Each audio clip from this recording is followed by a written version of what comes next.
Hello, hello. Can you hear me?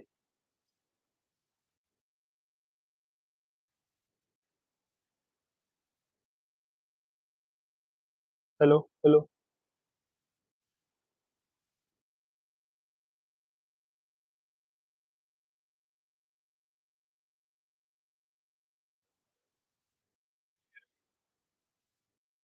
आवाज आ रहा है? Hello, hello,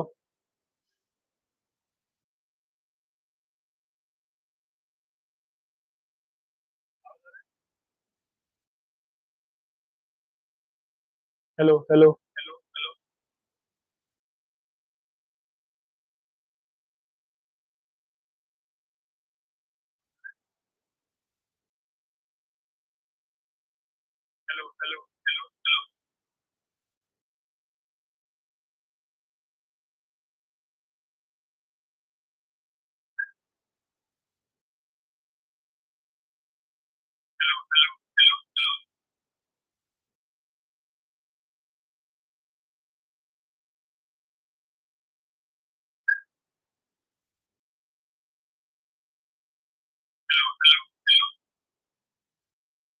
hello, hello,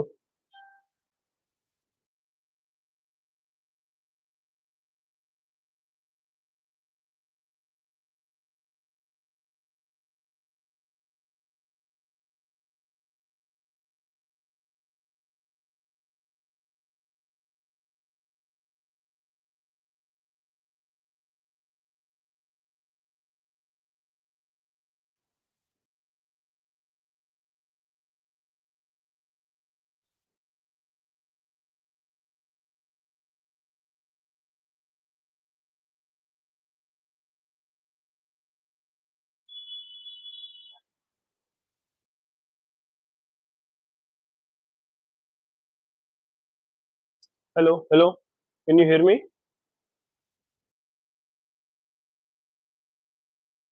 Okay. Good evening. Good evening.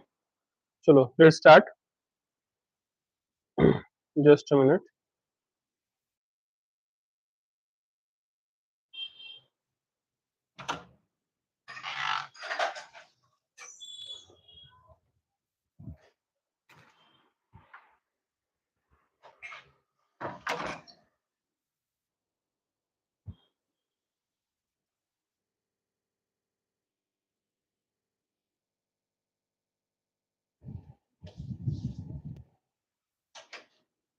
Hello, guys. Today's our topic of discussion in the YouTube channel, that is Student Physics, is electromagnetic induction, that is EMI.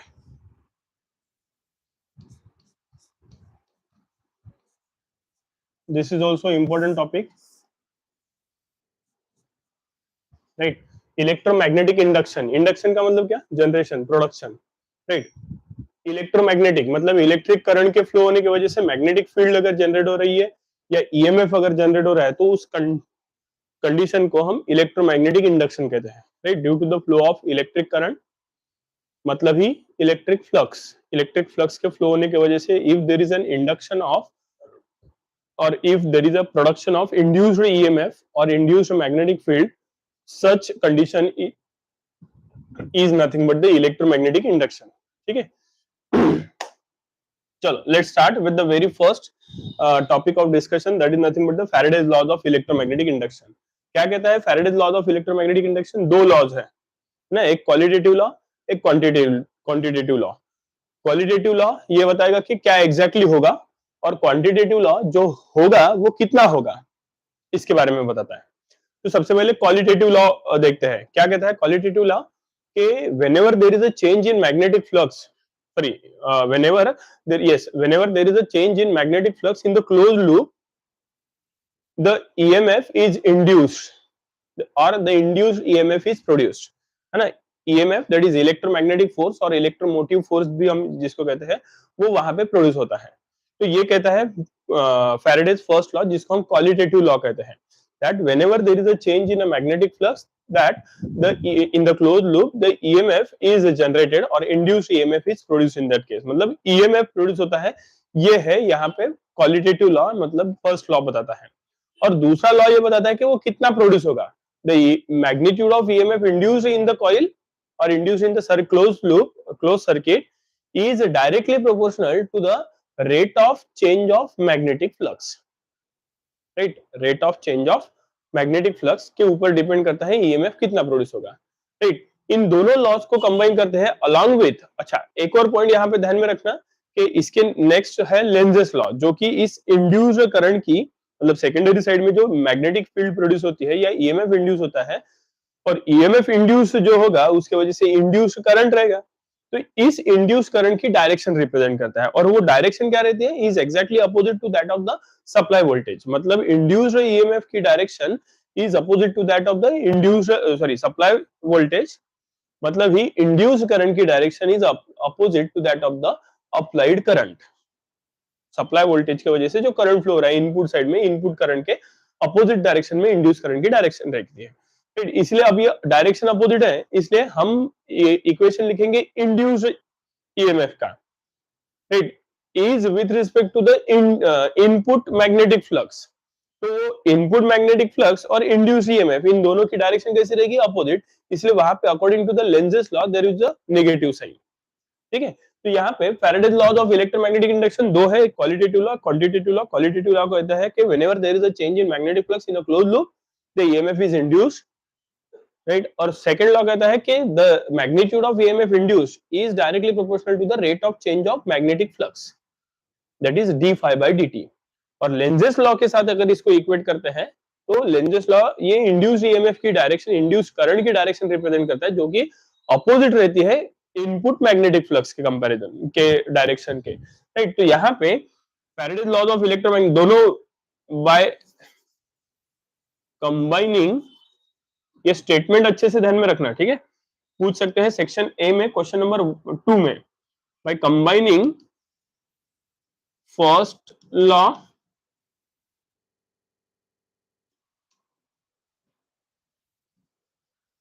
जिसको हम qualitative law कहते हैं and second law जिसको हम quantitative law कहते हैं and Lenz's law. The equation of induced EMF is what? The induced EMF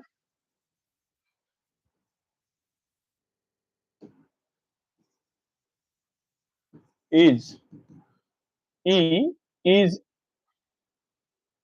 directly proportional to minus of, direction opposite है इसलिए minus of D phi by dt, where d phi by dt is rate of change of magnetic flux, right, and therefore E is equals to minus sign as it is रहेगा और इसके साथ एक constant of proportionality again that is k which is multiplied by d phi by dt, right।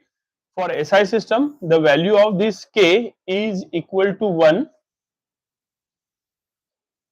right। For SI system k is equals to 1, k is equals to 1 कैसे आएगा कि induce EMF अगर 1 है, मैग्नेटिक फ्लक्स ये 1 weber का flow हो रहा है और विद इन 1 सेकेंड, तो 1 इज इक्वल टू माइनस के इज इक्वल टू, ये मैग्नीट्यूड हम फाइंड आउट करेंगे तो माइनस को इग्नोर करेंगे, 1 बाय 1 1 इक्वल्स टू 1 इज 1, तो k इज इक्वल टू क्या आएगा 1। तो ऐसा सिस्टम में k की वैल्यू रहेगी 1, सो देयरफॉर इक्वेशन 1 बिकम्स, क्या होगा equation 1, that is E is equals to minus D phi by dt। तो ये हो गया equation number 2 and this equation is representing the magnitude, मतलब अगर माइनस साइन को इग्नोर कर देते हैं तो d phi by dt is nothing but the magnitude of induced EMF and this is been for n is equals to 1 turn, है ना। यहाँ पे कुछ नहीं है, मतलब minus into 1 into D phi by D t लिख सकते हैं, लेकिन अगर n नंबर ऑफ टर्न्स है, 2 है, 3 है, 4 है, 5 है, 6 है, 1000 है, 2000 है, 10,000 टर्न्स अगर है तो उस केस में e की वैल्यू क्या रहेगी, therefore e is equals to minus n d phi by dt it is, right। Value क्या रहेगी यहाँ पे minus N D phi by D T, मतलब this is for N turns, है ना। एन नंबर ऑफ टर्न्स की अगर हम बात करें तो इतना ईएमएफ प्रोड्यूस होगा।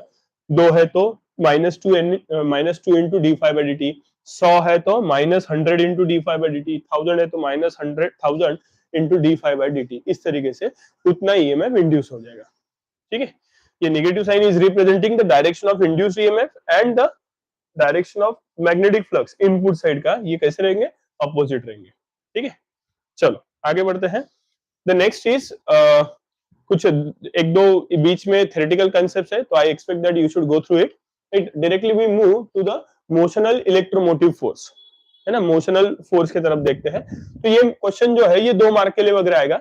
इसमें 1 मार्क का ये 1 मार्क की डायग्राम रहेगी और 1 मार्क का डेरिवेशनल पार्ट। छोटा सा डेरिवेशन है, सिंपल सा है, उसको हम डिफाइन करेंगे।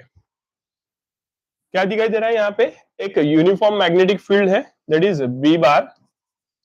B bar is nothing but the uniform magnetic field, cross encircled है, मतलब ये इस तरीके से बोर्ड के अंदर जा रही है and perpendicular to the plane of the board है, ठीक है। इसमें हमने ये एक 3 फिक्स्ड साइडेड स्ट्रक्चर लिया है। ये फिक्स है, you can consider this as P Q R S, right. इसमें ये पी क्यू साइड जो है, इसको अगर पास पास में हम लिखते हैं,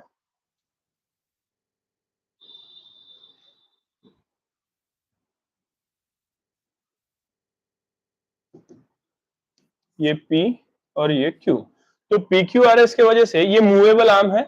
इसको अगर हमने इधर से डिस्प्लेस कर दिया विथ रिस्पेक्ट टू टाइम, मतलब dx by dt, so displacement with respect to time, इसका मतलब क्या हो गया, ये वेलोसिटी हो गई। तो वेलोसिटी v बार से अगर हमने इस मूवेबल आर्म को डिस्प्लेस कर दिया तो क्या होगा, देयर इज द एरिया जो है, अभी फिलहाल कितना एरिया है, ये इतना एरिया है इस रेक्टेंगुलर कॉइल का, राइट। जब से हमने इसको इधर डिस्प्लेस कर दिया तो और ज्यादा एरिया कांटेक्ट में आ जाएगा, राइट, जिसके वजह से फ्लक्स जो इंड्यूस होगा, वो फ्लक्स जो फ्लो होगा वो कट होगा।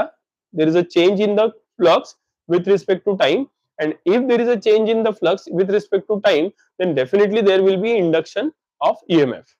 इंड्यूस्ड ईएमएफ जो है वो वहां पे प्रोड्यूस होगा।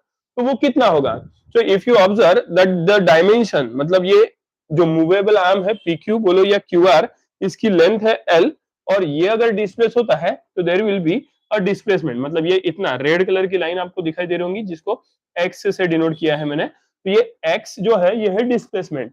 ये अगर इधर डिस्प्लेस हुआ तो डिस्प्लेसमेंट की वैल्यू क्या हो जाएगी, चेंज हो जाएगी, and is changing with respect to time, ठीक है। और हमें क्या फाइंड आउट करना है, ईएमएफ फाइंड आउट करना है। तो ईएमएफ क्या आएगा, therefore the induced EMF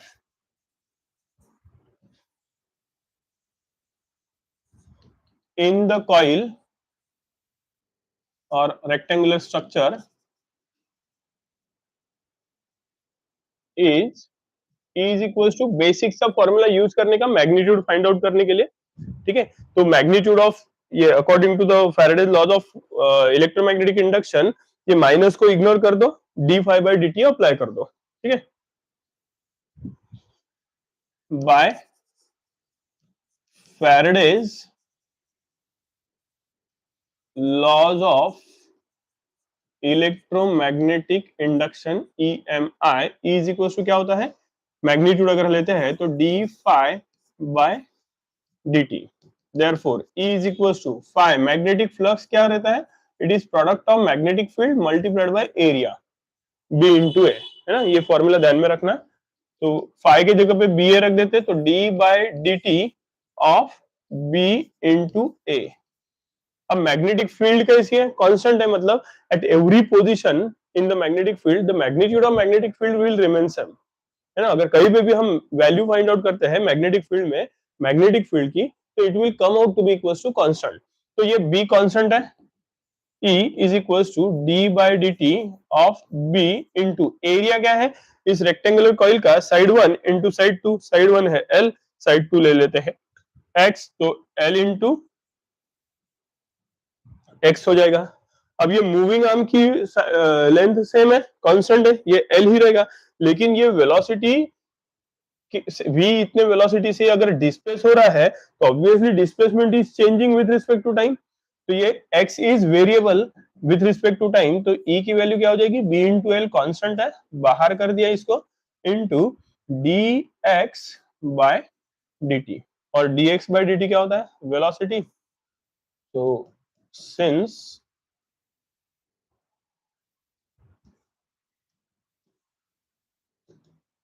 so therefore E is equals to B into L into V, क्योंकि dx by dt is nothing but equals to velocity. So EMF induced is nothing but equals to B into L into V. ठीक है।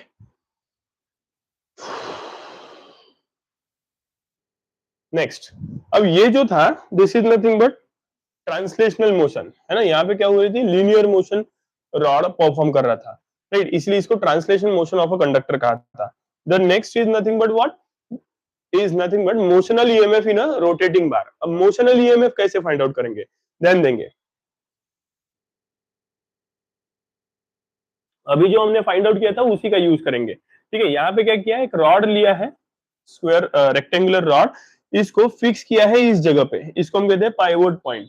जैसे ही इसको magnetic field में किसी एक point पे fix कर दिया तो ये मैग्नेटिक फील्ड इस रॉड के ऊपर एक्सर्ट करेगी और ये रॉड को रोटेट कराएगी, ठीक। और इसके रोटेशन का के वजह से जो ईएमएफ यहाँ पे इंड्यूस होगा वो हमें फाइंड आउट करना है। तो ये रोटेटिंग बार है, उसको मैग्नेटिक फील्ड बी बार में हमने रख दिया है। मैग्नेटिक फील्ड वापस से क्रॉस एनसर्कल, मतलब it is moving into the plane of paper, मतलब board, and perpendicular to the plane, right. तो ऐसे केस में करेंगे क्या, how we can find out the induced EMF. तो इंड्यूस्ड ईएमएफ का फॉर्मूला अभी हमने देखा था लीनियर या ट्रांसलेशनल मोशन में, that we have E is equals to B into L into V, ठीक है। इसी इक्वेशन का हम यूज करेंगे। अब इसको फाइंड आउट करने के लिए क्या किया हमने कि ये रॉड के ऊपर एक डिफरेंशियल लेंथ एलिमेंट हमने कंसीडर किया, dr, जिसकी लेंथ है, क्योंकि यहाँ पे लेंथ ऑफ द रॉड जो है वो है एल, इस पूरे लेंथ के वजह से, मतलब पूरे लेंथ ऑफ रॉड के वजह से कितनी रहेगी वो हमें फाइंड आउट करना है, लेकिन हमने डिफरेंशियल लेंथ कंसीडर कर ली, that is dr, which is at a distance of r from the pivot point से, जो कि r इतने डिस्टेंस पे है। इस डिफरेंशियल लेंथ एलिमेंट dr के लिए हम फाइंड आउट करेंगे, ठीक है, dr के लिए हम फाइंड आउट करेंगे और उसको इंटीग्रेट करेंगे over the limit 0 to l पूरे लेंथ के लिए, तो हमें de मिल जाएगा, ठीक है। तो ये इक्वेशन हमें आया है, राइट। अब यहाँ पे l के जगह पे क्या लिखेंगे, dr लिखेंगे। So therefore the EMF induced due to rotation of differential length element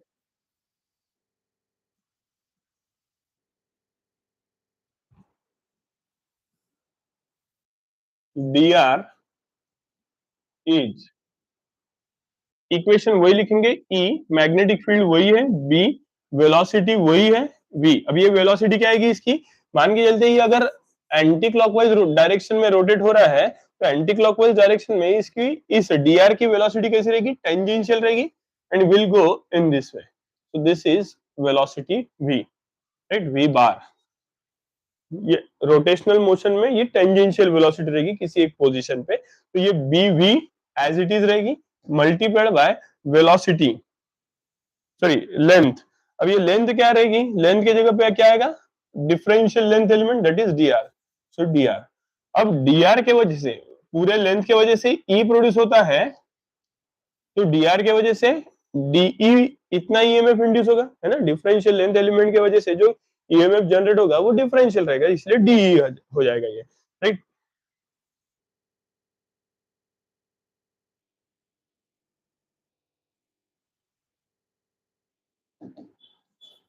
so de is equal to bv into dr हो जाएगा,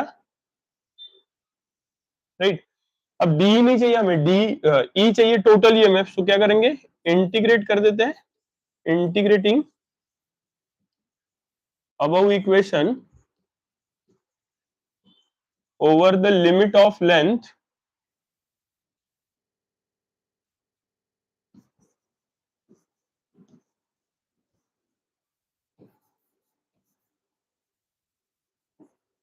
from 0 to L, 0 से L, है ना, टोटल लेंथ पे इंटीग्रेट अगर हमने कर दिया तो ये क्या हो जाएगा, इंटीग्रेशन की लिमिट लेंथ की है इसलिए डी को लिमिट नहीं देना, integration D is equal to integration 0 to L b into V into D R. तो integration of D is E equal to B V, तो बी कॉन्स्टेंट ही है, बाहर कर दिया, v के जगह पे ये रोटेशन परफॉर्म कर रहा है तो रोटेशनल वेलोसिटी मतलब एंगुलर वेलोसिटी ओमेगा रहेगी, राइट। तो ओमेगा के टर्म में अगर हम इसको रिप्रेजेंट करते हैं तो v इज इक्वल टू क्या होता है, r into omega into D r over the limit 0 to L it is. So how it will be equal to, so E, therefore E is equals to, अब ये omega भी बाहर निकल जाएगा, right. तो B इंटू, क्योंकि integration is with respect to length मतलब R, तो B इंटू ओमेगा ये बाहर निकल गया, integration R into D r over the limit 0 to L R d r हो जाएगा ये, and therefore E is equals to B omega R d r का integration by using this formula x to the power n into dx, it is x to the power n plus 1 upon n plus 1 it is. So therefore r to the power 1 plus 1 is r square divided by power जो भी आया है वही, that is r square by 2 over the limit 0 to L, and therefore E is equals to 1 by 2 को बाहर निकाल दिया,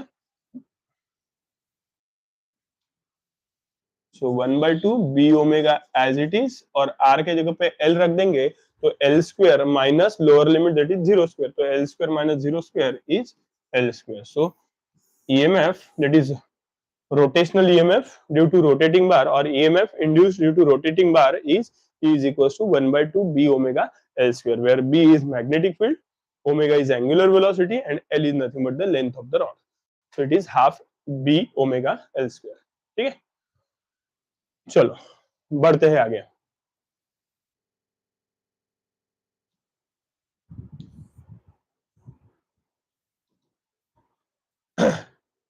क्या दिखाई दे रहा है, इंड्यूस्ड ईएमएफ, है ना, जो ईएमएफ इंड्यूस हो रहा है वही हमें यहाँ पे भी फाइंड आउट करना है इन अ स्टेशनरी कॉइल, है ना। तो कॉइल ये है जो कि स्टेशनरी है,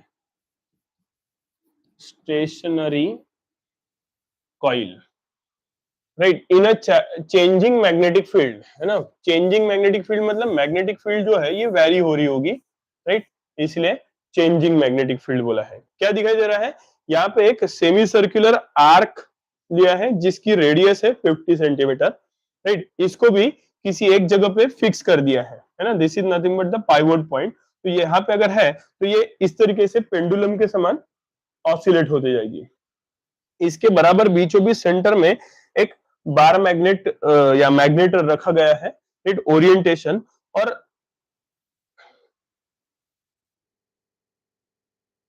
राइट बार मैग्नेट रखा गया है, and the angle between this bar magnet from the pivot point two the coil is nothing but theta which is nothing but angular displacement. अब यहाँ पे होगा क्या, जैसे जैसे ये बार में, अब ये बार मैग्नेट है तो इसके पास ये अगर नॉर्थ पोल है, if this is north pole and this is south pole, तो मैग्नेटिक फ्लक्स लाइंस फ्लो होंगी। वो मैग्नेटिक फ्लक्स लाइंस कैसी फ्लो होती है, is flowing from north to south, ये इस तरीके से फ्लो होती है, राइट।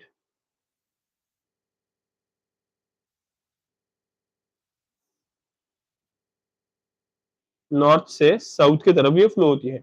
अब जब ये बार मैग्नेट मतलब ये कॉइल, सॉरी ये जो आर्क है, ये जब इस कॉइल में से, ये नंबर ऑफ टर्न्स बहुत सारे रहेंगे, 100, 1000, 2000, 10,000 कितने भी रह सकते हैं ये स्टेशनरी कॉइल के, राइट। तो जब ये मैग्नेट इसमें से ट्रेवल करेगा तो ये कहीं ना कहीं, कॉइल मतलब कंडक्टर है, जब ये कंडक्टर में से फ्लो होगा मतलब कॉइल में से जाएगा अंदर, तो ये कॉइल मतलब conductor will cut this magnetic flux lines, इस मैग्नेटिक फ्लक्स लाइंस को कट करेगा, And according to the Faraday's first law of electromagnetic induction, that whenever there is a change in magnetic flux, है ना, ये magnetic flux क्या हो रहा है, यहाँ पे कट हो रहा है, मतलब चेंज हो रहा है.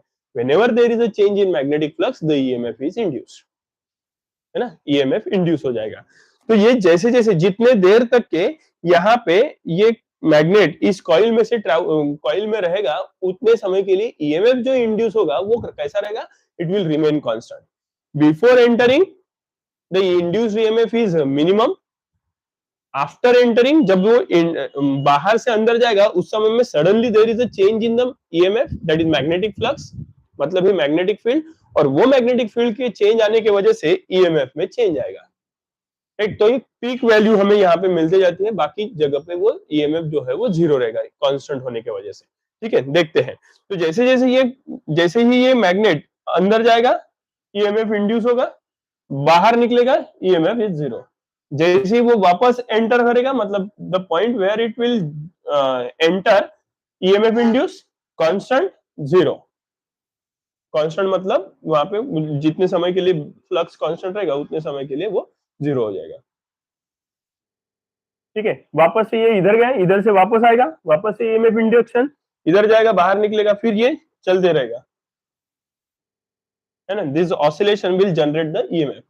अब वो EMF कितना रहेगा, तो यहाँ पे इसकी इक्विवेलेंट सर्किट ड्रॉ की है बाय यूजिंग इंडक्टिव कॉइल, मतलब कॉइल है, रेजिस्टेंस, डायोड, कैपेसिटर की along with voltmeter and milliammeter. Right, कितना EMF जनरेट हो रहा है, EMF कौन गिनेगा, ये वोल्टमीटर गिनेगा, है ना. EMF कौन गिनेगा, वोल्टमीटर. उसके लिए वोल्टमीटर हमेशा पैरेलल कनेक्ट किया जाता है. किसके पैरेलल है, अगर हमने ये की को क्लोज कर दिया, इफ वी क्लोज दिस की, मतलब ये सर्किट क्लोज हो जाएगी. और ये वोल्टमीटर किसके साथ पैरेलल में है, कैपेसिटर के साथ पैरेलल में, मतलब कैपेसिटर का वोल्टेज ही यहाँ पे, कैपेसिटर का ही वोल्टेज मतलब इंड्यूस्ड EMF करके काम करेगा. तो ये वोल्टमीटर हमें कैपेसिटर का वोल्टेज देगा, और वो कैपेसिटर का ही वोल्टेज इंड्यूस्ड EMF रहेगा. और इनपुट साइड में क्या दिखाई दे रहा है, कॉइल. ये कॉइल में से करंट फ्लो होने के बाद, राइट, कॉइल में से करंट फ्लो होने के बाद it will induces the EMF. तो ये फिर रेजिस्टर, फिर ये डायोड, फिर ये कैपेसिटर क्या होगा, चार्ज. मतलब करंट जो है वो कुछ इस तरीके से फ्लो होगा. करंट को मेजर करने के लिए, करंट को मेजर करने के लिए यहाँ पे हमारे पास मिलियमीटर है, which is always been connected in series. तो जैसे ही करंट फ्लो होगा, ये कॉइल उस मैग्नेटिक फ्लक्स को कट करेगा, और कट करने के बाद ये diode through, diode forward bias रहेगा, फॉरवर्ड बायस थ्रू करंट जो है वो कैपेसिटर में से फ्लो होगा. कैपेसिटर में से ये ऊपर से नीचे अगर आ रहा है, तो capacitor will get charge with upper plate positive and lower plate negative, क्योंकि current entering the plate is always at higher potential, leaving the plate is always at lower potential. तो इस हिसाब से कैपेसिटर क्या होते जाएगा, चार्ज होते जाएगा. जैसे जैसे कैपेसिटर चार्ज होते जाएगा, वैसे वैसे क्या कहते हैं, EMF इंड्यूस होते जाएगा. फिर एक पॉइंट पे कैपेसिटर जो है वो फुल्ली चार्ज हो जाएगा, and it will remain constant, है ना, इट विल रिमेन कांस्टेंट. तो इस केस में जो कैपेसिटर के अक्रॉस का वोल्टेज ड्रॉप रहेगा, that is nothing but VC. We can say voltage across capacitor is VC, और यही इंड्यूस्ड EMF करके काम करेगा, दैट इज E. तो ये मेजर करके देगा हमें वोल्टमीटर. ठीक है, क्या हो रहा है यहाँ पे, मैग्नेटिक फ्लक्स और मैग्नेटिक फील्ड का ग्राफ हमें मिलेगा. जैसी कॉइल है ना, कॉइल के अंदर से मैग्नेट ट्रेवल होने वाला है, या before entering the coil magnet, मतलब before entering the magnet into the coil, जो मैग्नेटिक फ्लक्स रहेगा वो कैसा रहेगा, मिनिमम रहेगा. जैसे ही वो एंटर होगा, कॉइल जो है वो उसको कट करेगा और EMF जनरेट करेगा, मतलब मैग्नेटिक फ्लक्स बढ़ते जाएगा. राइट, जैसे जैसे मैग्नेटिक फ्लक्स बढ़ते जाएगा, ये suddenly there is a switching, magnitude में स्विचिंग आएगा, ये यहां से एकदम से ये बढ़ जाएगा,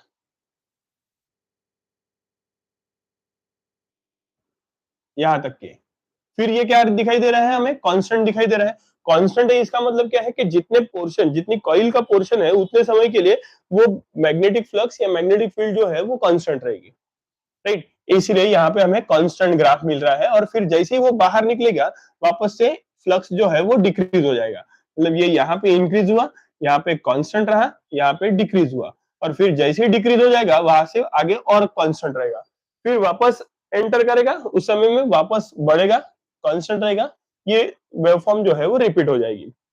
अब होगा क्या है, इतने ग्राफ से हम ईएमएफ का इंडक्शन समझ लेते हैं। ई इंड्यूस ईएमएफ ये क्या होता है, E is equals to D phi by D t. Magnitude की अगर हम बात करते हैं तो E is equals to D phi by D t, minus sign को छोड़ दिया, और माइनस साइन को हम वैसे कंसिडर करके चलेंगे minus of D phi by D T.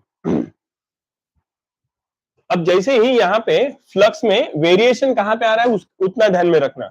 Variation आ रहा है यहां से यहां तक के, फिर आ रहा है यहां से यहां तक के, है ना, ये है वेरिएशन वाला ग्राफ।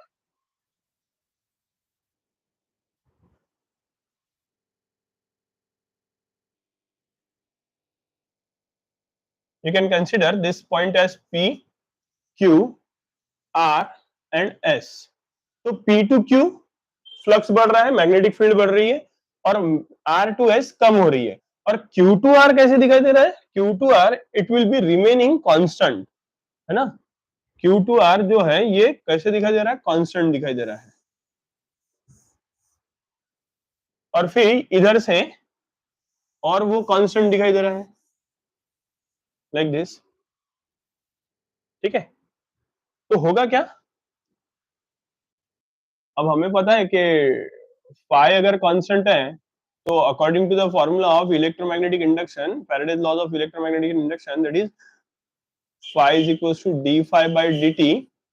तो फ्लक्स को इंटीग्रेट करेंगे, फ्लक्स जहां पे वैरी हो रहा है बस वहीं पे वो ईएमएफ इंड्यूस करेगा, बाकी जगह पे क्या रहेगा, कांस्टेंट रहेगा। और कांस्टेंट अगर है तो कांस्टेंट का डेरिवेटिव क्या आता है, जीरो आता है। तो ये E is equal to minus d five by D T, यहाँ पे वैरी हो रहा है तो उस जगह पे हमें मिलेगा। बाकी ये Q2R या S2 आगे कैसा है, फ्लक्स कांस्टेंट है, तो E is equal to minus d by D T of constant flux. क्या मिलेगा हमें, माइनस इंटू कांस्टेंट का डेरिवेटिव जीरो, तो zero into minus is zero. मतलब हमें ईएमएफ की वैल्यू क्या मिलेगी उस केस में, जब ये कांस्टेंट है, जब ये यहाँ पे भी कांस्टेंट दिखाई दे रहा है तो इधर से ये कांस्टेंट मिलेगा। ठीक है, फिर स्विचिंग हुई, यहां से और आगे कांस्टेंट, तो इधर से कांस्टेंट का डेरिवेटिव जीरो। फिर यहां से T2 पे और स्विचिंग हो रही है तो वहां पे मिलेगा, फिर इधर से और कांस्टेंट, तो वापस से कांस्टेंट का डेरिवेटिव हो जाएगा जीरो। ठीक है, तो येलो कलर की जो लाइंस मैंने ड्रॉ की है वहां पे ईएमएफ की वैल्यू जो है वो कैसा है, कैसी है, जीरो है।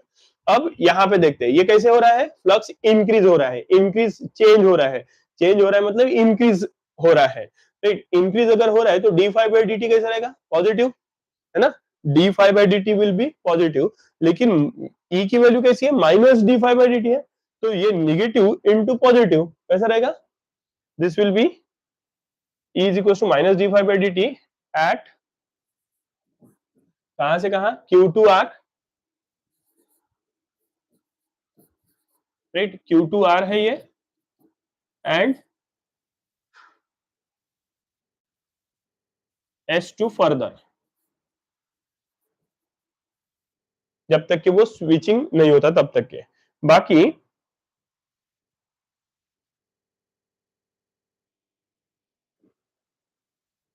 अगर हम P2Q या R2S देखते हैं तो एट P2Q, P2Q अगर देखते हैं तो D five by D T is positive, क्योंकि D phi change in flux कैसा है, पॉजिटिव, ये इंक्रीज होते जा रहा है ना, तो final is more, R Q के जगह पर ज्यादा रहेगा, पी के जगह का कम रहेगा, तो D five by D five कैसा रहेगा, change in flux is positive, और टाइम तो निगेटिव रह नहीं सकता, तो पॉजिटिव बाय पॉजिटिव पॉजिटिव, तो D five by D t कैसा आएगा, पॉजिटिव। और इसी समय पे E इज इक्वल टू कैसा है, minus of D five by D T, तो माइनस ऑफ ये D five by D T is positive, तो negative into positive is negative. तो हमें यहाँ पे पीक वैल्यू मिलेगी and that will be in this वे।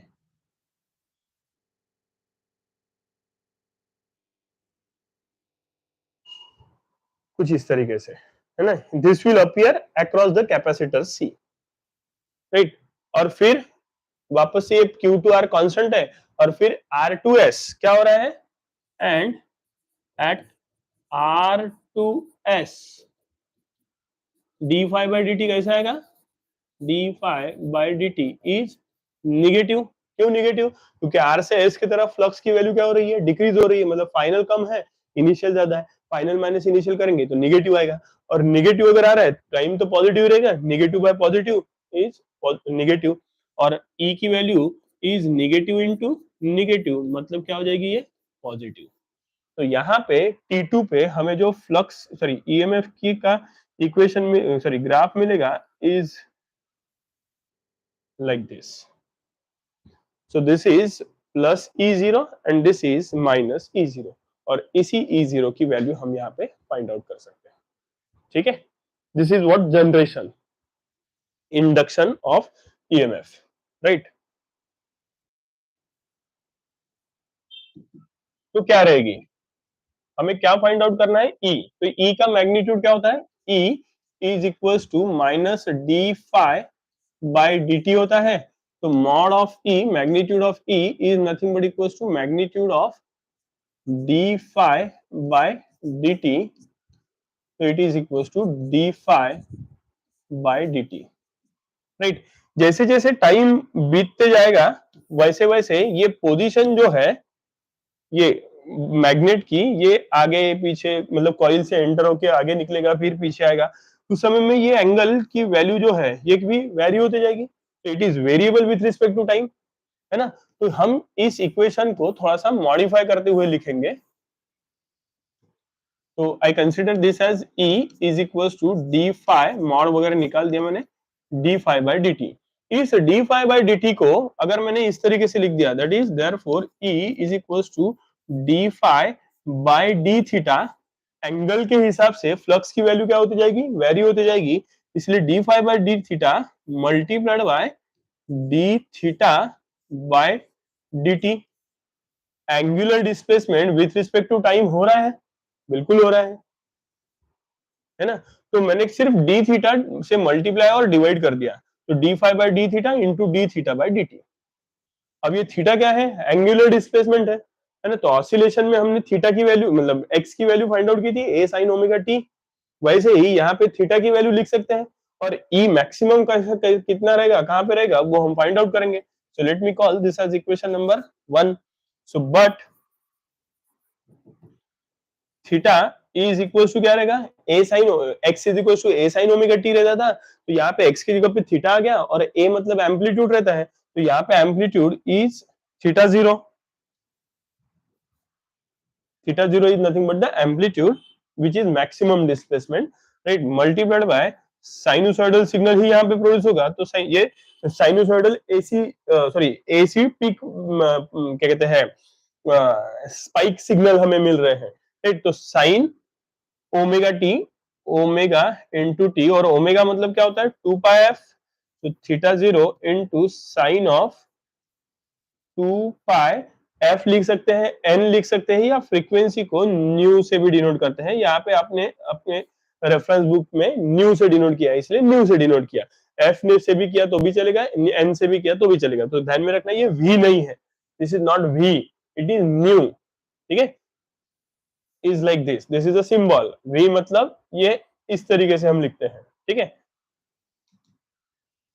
तो 2 पाई न्यू टी आ गया, एंड देयरफॉर हमें क्या चाहिए, थीटा नहीं चाहिए, D theta by D T, ये जहां पे मैक्सिमम रहेगा ई मैक्सिमम रहेगा, और उसी समय पे फ्लक्स भी मैक्सिमम रहेगा with respect to angular displacement D theta, right. तो देयरफॉर डी, इसको डिफरेंशिएट कर देते हैं, डिफरेंशिएटिंग अबव इक्वेशन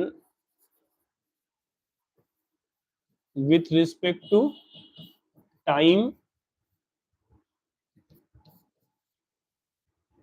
टी, क्योंकि टाइम के विथ रिस्पेक्ट टू ही एंगुलर डिस्प्लेसमेंट में चेंज आ रहा है। So D theta by D T की वैल्यू क्या आएगी, थीटा जीरो, ये तो मैक्सिमम डिस्प्लेसमेंट रहती है, angular displacement will be constant, तो theta zero as it is, into sine का डेरिवेटिव 2 पाई न्यू टी है, तो साइन का डेरिवेटिव इज कॉस, तो cos of 2 pi nu T into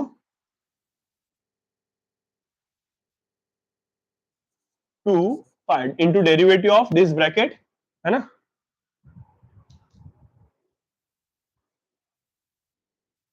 D by D T of 2 pi nu t, right? And therefore what we'll get is d theta by dt is equals to theta 0 into cos of 2 pi. New मतलब क्या होता है? Frequency, frequency का reciprocal is time period, right? तो 2 pi by capital T लिख सकते हैं, new के जगह पे 1/t आ गया, मल्टीप्लाइड बाय टी इंटू ये T D by D T of 2 pi new T, इसमें 2 pi और न्यू इज कांस्टेंट, न्यू के जगह पे वापस से टी 1/t रख देंगे into derivative of t with respect to t is 1, तो 2 pi बाई टी बाहर कर देंगे, तो D theta by D t will be equal to 2 pi into theta 0 divided by capital T into cos of 2 pi by capital T into small t, right? EMF maximum कहां पे रहेगा? तो D theta by D t will be equals to d theta by D T max, है ना? D theta by D t will be d theta by D T max when cos of 2 pi t by capital T is equal to 1। ध्यान में रखना, किसी भी equation में trigonometric function ही decide करेगी उसकी मैक्सिमम और मिनिमम वैल्यू, और cos of 2 pi by t into t ये है कोसाइन फंक्शन, तो इसकी मैक्सिमम वैल्यू cos की मैक्सिमम वैल्यू क्या रहती है? 1, मतलब 2 pi by capital T into small t will be equal to what? 0, cos 0 is 1, तो इसीलिए ये तो इसके जगह पे अगर हमने 1 रख दिया तो D theta by D T के जगह पे आ जाएगा D theta by D T max will be equals to 2 pi theta 0 by t, ठीक है? 2 pi थीटा, क्योंकि cos of 2 pi t by t is equals to 1 हो जाएगा, so this is d theta by dt max। इसको उठाएंगे equation 1 में put up कर देंगे, तो what will gate? so therefore from equation 1 क्या कहता है? that E is equals to d phi by d theta। अब d theta by dt है, E will be max, तो E के जगह पे E max कर देता हूं, तो राइट हैंड साइड मैक्सिमम तो E left hand side maximum, तो d theta by dt maximum तो हमने निकाल दिया, बस d phi by dt के जगह पे d phi by dt इसके जगह पे d phi by dt max कर दो, मतलब क्या? Change in magnetic flux with respect to, sorry D theta है, right? Change in magnetic flux with respect to change in angular displacement, ये जब मैक्सिमम रहेगा along with D theta by D T max, तो D theta by D T max and therefore maximum EMF is equals to D phi by D theta max को as it is रखना, multiplied by D theta by D T max कितना है? 2 pi थीटा 0 by T, तो 2 pi थीटा 0 by t where theta 0 is the maximum angular displacement, you can say this as equation number 2।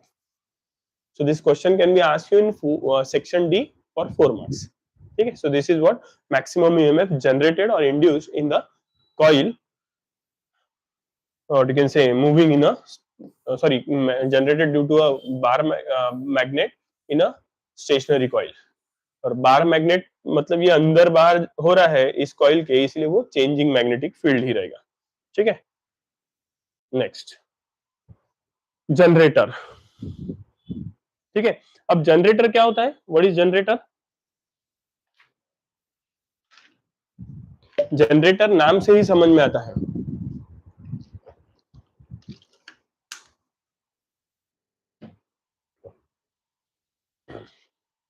that it is going to generate the induced EMF, है ना? EMF induction वो बताएगा, right?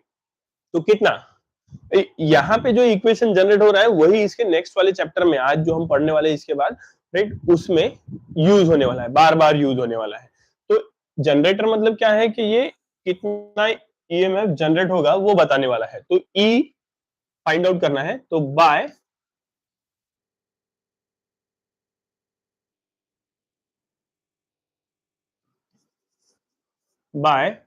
Faraday's laws of electromagnetic induction, magnitude E is equals to d phi by dt होता है ना, d phi by dt, and therefore E is equals to, ये phi मतलब क्या होता है, phi is magnetic flux which is a scalar quantity, will be nothing but product of B bar and A bar, that is magnetic field vector with area vector के साथ ये directly proportional रहता है, right. और इसकी value क्या हो जाएगी, B A into cos of theta, बराबर है। और थीटा मतलब क्या, angular displacement, which is nothing but equal to product of ये B A as it is cos of product of angular frequency multiplied by time, तो theta equal to omega T, वो रख दिया तो B A as it is cos of theta के जगह पे cos omega T हो गया। इसको उठाएंगे यहाँ पे रखेंगे, क्योंकि differentiation is with respect to time है, इसलिए हमने इसको टाइम के टर्म में रिप्रेजेंट कर दिया।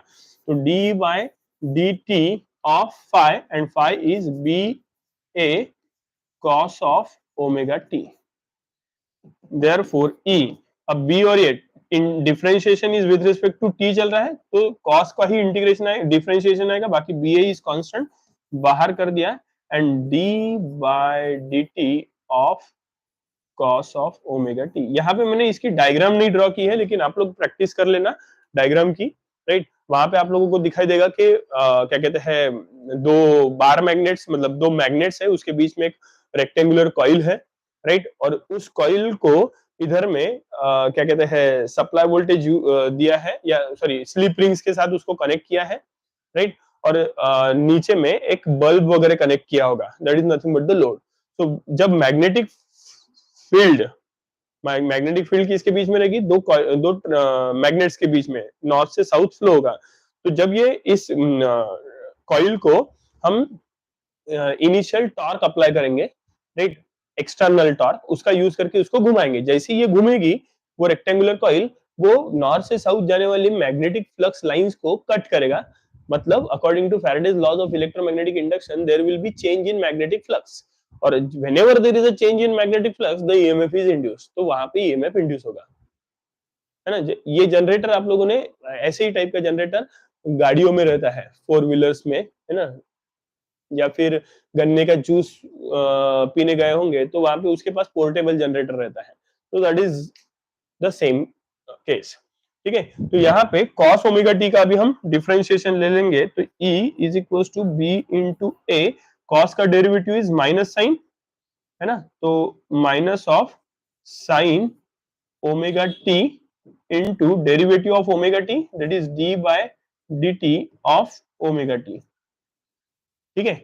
इसको अगर माइनस साइन को के साथ कंसीडर करते हुए लिखते हैं, तो ये माइनस और ये माइनस पॉजिटिव हो जाएगा, and therefore E is equal to minus into minus plus b into A into इस ओमेगा टी का derivative with respect to t, omega is constant बाहर, उसको सामने कर दिया, t का derivative with respect to t is 1, right, तो b a omega into sine of omega t, ये आ गया ईएमएफ, राइट। और ये ईएमएफ जो हमें मिला है, this is for n is equals to 1 turn, एक टर्न में इतना ईएमएफ जनरेट होगा, तो n नंबर ऑफ टर्न्स में कितना ईएमएफ जनरेट होगा वो भी निकाल सकते हैं, कुछ नहीं करना, n से मल्टीप्लाई कर दो, so therefore for n number of turns this E will be equals to n b a omega into sine of omega t, so this is your equation number 1, so this is the EMF generated in n number of turns। अब यहाँ पे अगर maximum EMF find out करते हैं तो कितना आएगा, ये साइन ओमेगा टी आ गया, वापस से ट्रिग्नोमेट्रिक फंक्शन, और ट्रिग्नोमेट्रिक फंक्शन की वैल्यू मैक्सिमम कितनी रहेगी 1, राइट। तो E will be equals to E max, that is denoted by E0, right, when sine of omega t is equals to, ये +1 भी रह सकता है, -1 भी रह सकता है, मैग्नीट्यूड प्लस माइनस को इग्नोर करते हुए ये +-1 मतलब ही 1 कंसीडर करेंगे, वो यहाँ पे अगर रखते हैं तो therefore from equation 1 this value becomes E is equals to n into b into a into omega into 1, तो ये E becomes equals to E0, right, तो NBA omega is equals to E0, therefore E0 is equals to NBA into omega, you can write plus minus NBA omega as well, right, और ये E0 की वैल्यू यहाँ पे equation 1 में वापस substitute करेंगे तो again from equation 1 this E will be equals to NBA omega, NBA omega उसके जगह पे आ जाएगा E0 into sin of omega t, so this is the EMF induced in the generator. ठीक है, डायग्राम के साथ ये क्वेश्चन जो है वो 3 मार्क के लिए सेक्शन सी में. Next, induction and energy transfer. ठीक है, यहाँ पे हो क्या रहा है कि सबसे पहले तो ये limit of magnetic field show की है, and what is that limit of magnetic field is this, यहां से यहां तक के है, फिर यहां से यहां तक के है, फिर ये यहां से इधर है, और यहां से इधर तक के है. तो ये डैश लाइंस जो दिखाई दे रहे हैं वो है maximum limit of magnetic field. तो इसका मतलब क्या है, here there is a magnetic field B bar. ठीक है, मैग्नेटिक फील्ड है बी बार, उसमें एक करंट मतलब एक कॉइल हमने रखी है जिसको हम वेलोसिटी v से डिस्प्लेस कराएंगे. जैसे हम वेलोसिटी v से डिस्प्लेस कराएंगे, इसका कुछ पोर्शन अंदर रहेगा, कुछ पोर्शन बाहर आएगा. मतलब ये मान के चलते this is A B C and D, तो ये पोर्शन सामने गया तो ये इधर आ गया,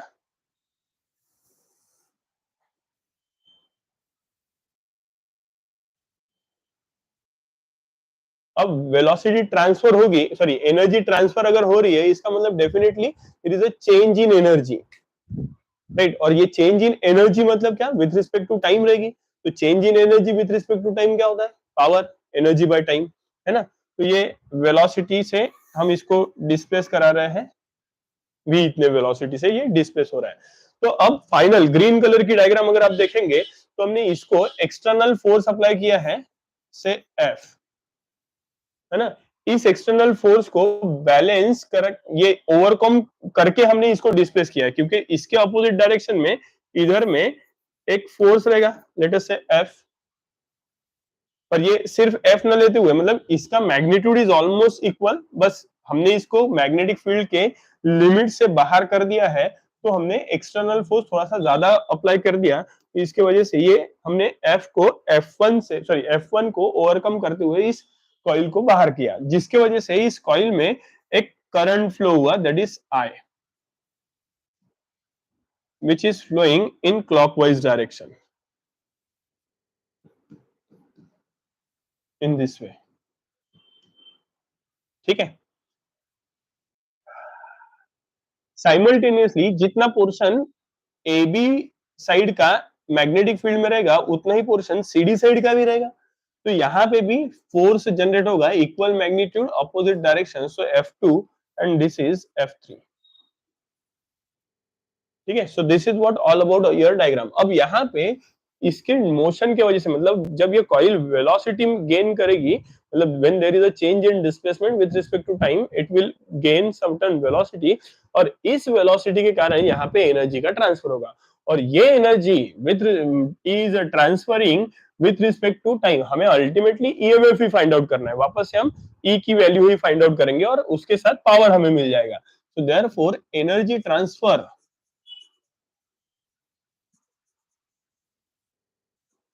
per unit time इज क्या रहेगा, this is nothing but power, is power.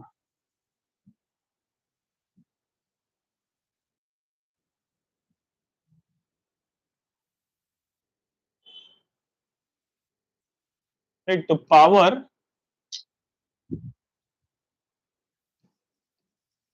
Is equal to energy by time होता है। और यहाँ पे एनर्जी बाय टाइम मतलब इसकी डिस्प्लेसमेंट हो रही है। पहले डिस्प्लेसमेंट मतलब ये पूरा पोर्शन अंदर में था, अब डिस्प्लेसमेंट कितनी है, how much portion of this coil is left inside the magnetic field is this. मतलब डिस्प्लेसमेंट में चेंज आ रहा है, कम हुई है अभी डिस्प्लेसमेंट। तो एनर्जी, और इसको डिस्प्लेस किया है, इसका मतलब वर्क परफॉर्म किया है। तो एनर्जी के जगह पे मतलब power is equal to energy का मतलब वर्क अपॉन टाइम, ये हो जाएगा। तो इस हिसाब से power is equal to W by T हो जाएगा। And work is equal to क्या होता है, power is equal to work मतलब force into displacement upon time. And what is this displacement by time is velocity, है ना। ये v which is equal to dx by dt मतलब ही x by time, तो x बाय t आया है, तो पावर इज इक्वल टू क्या हो जाएगा, फोर्स इनटू वेलोसिटी। तो energy transfer per unit time और with respect to time is nothing but the power. So power की वैल्यू हमें यहाँ पे फाइंड आउट करनी है। ठीक है, चलो फाइंड आउट करते हैं। अब ये इसको इक्वेशन नंबर 1 इसको वेक्टर फॉर्म में अगर लिखते हैं तो it is F bar dot V bar, क्योंकि power is a scalar quantity. तो इसको मैं इक्वेशन नंबर 1 कह देता हूं।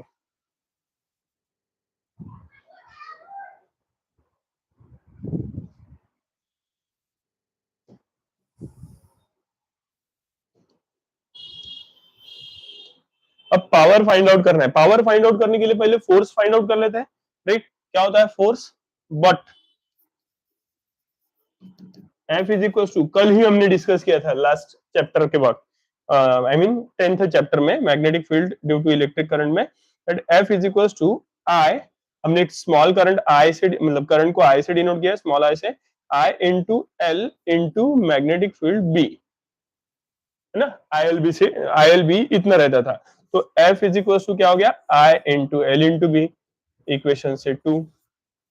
अब आई हमें फाइंड आउट करना पड़ेगा, क्या होता है I, but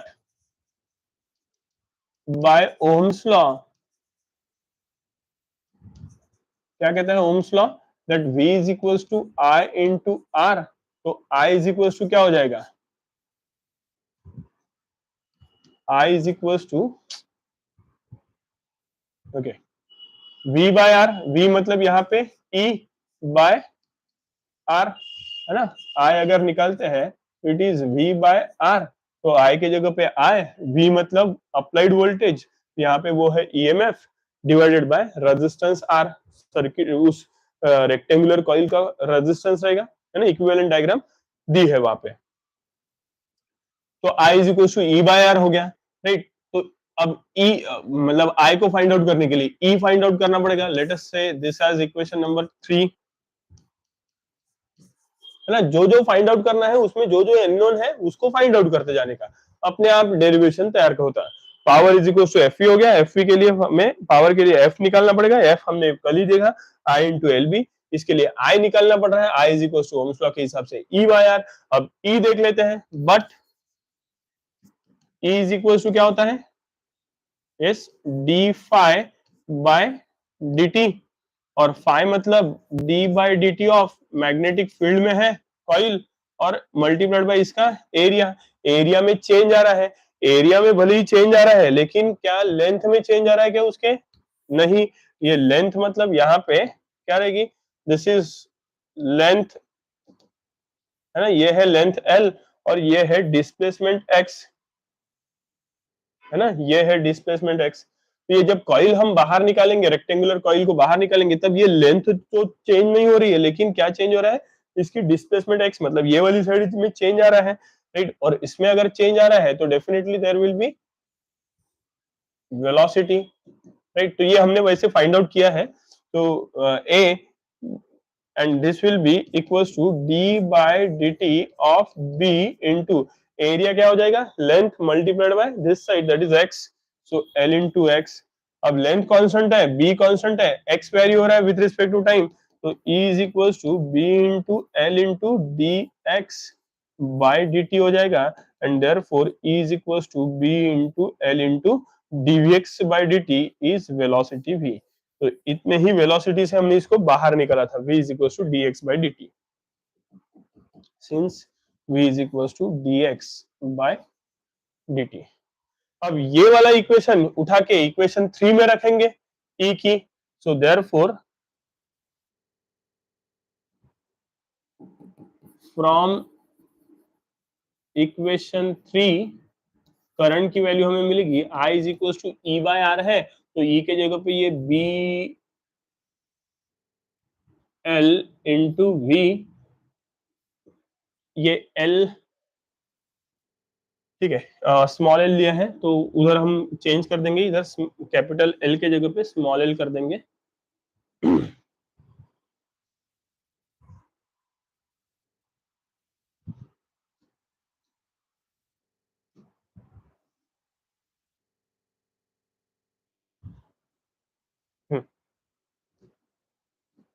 so B L V divided by R हो गया।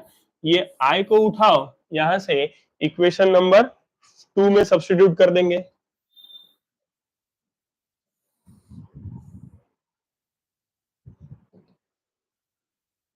सो देयरफॉर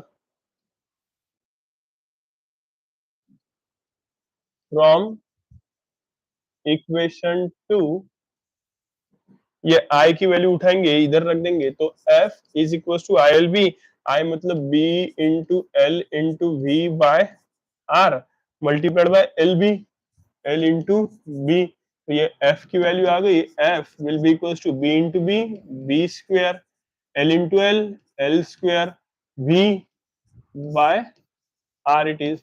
ये एफ को यहां से उठाओ और इक्वेशन 1 में रख दो, तो therefore from equation 1 this p is equals to f, that is b square l square v by r into v it is, है ना, v into v square, तो power is equals to b square l square v into v square divided by r। So this is nothing but the energy transfer per unit time with respect to time, that is power। This is your final equation। इसी को एक और तरीके से आप find out कर सकते हैं by considering the equation of power, power loss या डिसिपेशन वाला इक्वेशन अगर हम यूज करते हैं तो और करके मैं लिख के देता हूं, क्या आएगा, अगर करंट की वैल्यू आपने फाइंड आउट कर ली तो ये आसानी से फिर फाइंड आउट कर सकते हैं, कैसे, तो also power is equal to क्या होता है, आई स्क्वायर आर, ये पावर लॉस का इक्वेशन है पावर का, राइट, तो डिसिपेशन जब होता है तब, तो आई स्क्वायर आर लॉस कहते हैं इसको, तो power is equal to I square R, and therefore power is equal to what is the value of I we have received here, I is nothing but equal to B L V by R, तो वो रख दो यहाँ पे, B L V by R इसका square into R, so will be equal to power is equal to इसका square कर देते हैं, तो B square L square V square by R square into R, right, R R यहाँ पे cancel हो जाएगा, तो therefore power is equal to B square L square V square by R, है same equation, b square l square v square by r, b square l square v square by r। So this is another way to find out this power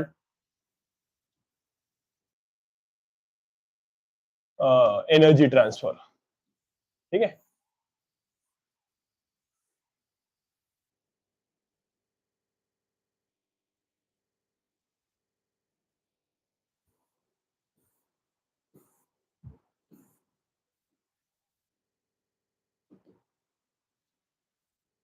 next is self inductance, ठीक है।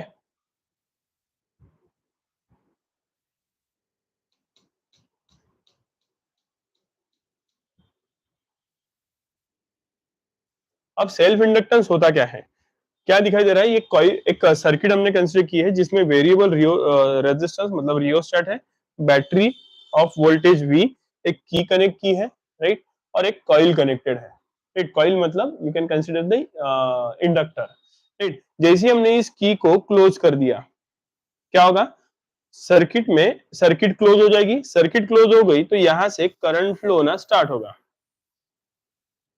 Current flow हो रहा है इसका मतलब magnetic flux flow हो रहा है, और वो मैग्नेटिक फ्लक्स ये कॉइल में से मतलब कंडक्टर में से फ्लो होगा।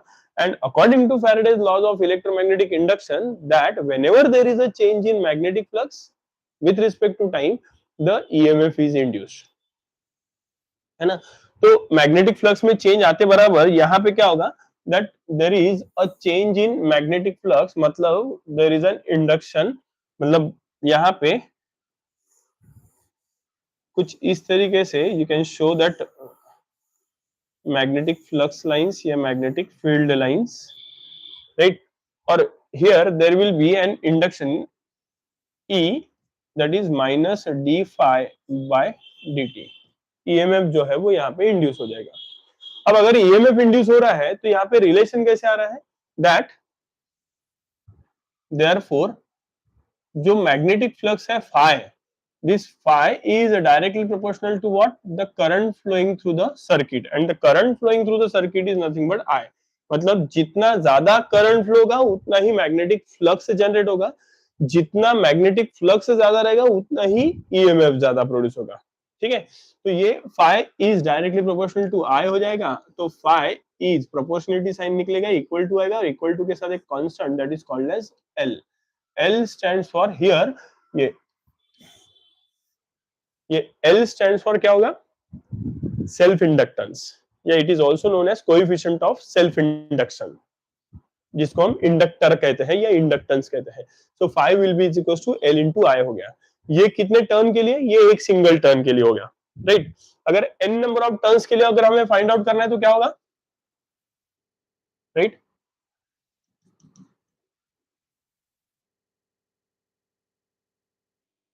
For n is equals to 1 turn, right. तो for n number of turns,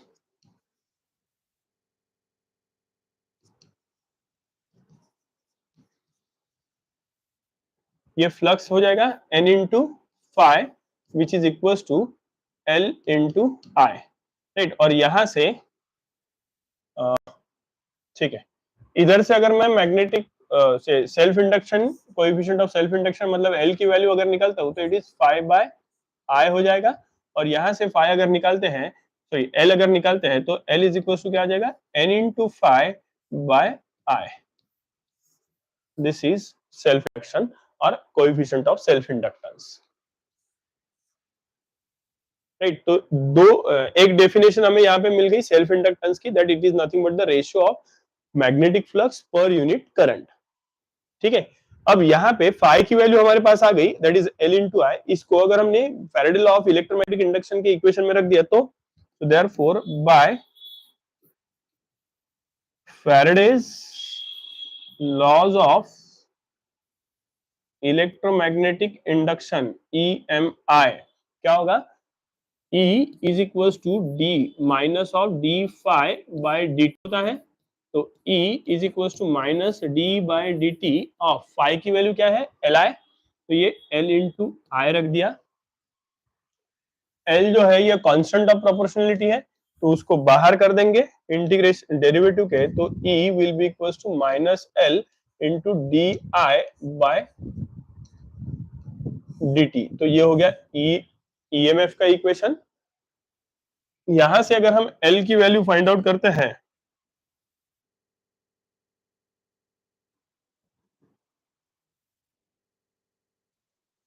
equation से 1, इसको 2 बोल देते हैं, दिस इज इक्वेशन नंबर 3। यहां से अगर हम इंडक्शन की वैल्यू, सेल्फ इंडक्टेंस की वैल्यू निकालते हैं तो L will be equals to what, minus of E by, ये D I by D T नीचे चला जाएगा, तो D I by D T, this is another equation of self inductance, that is L, which is equals to the ratio of induced EMF to the rate of flow of current. ठीक है, इसको एक और तरीके से find out, मतलब एक और डेफिनेशन हम लिख सकते हैं ऑल्सो।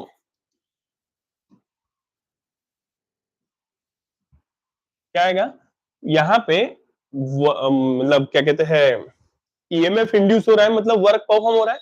तो अकॉर्डिंग टू द एक फॉर्मूला हमने पढ़ा था कहाँ पे, इलेक्ट्रोस्टैटिक्स में, वर्क इज इक्वल टू क्या होता है, electric potential multiplied by charge, right. So electric potential work is equal to electric potential के जगह पे यहाँ पे क्या आएगा, ई आ जाएगा, और चार्ज के जगह पे क्या आ जाएगा, चार्ज के जगह पे चार्ज ही रख देते हैं, right.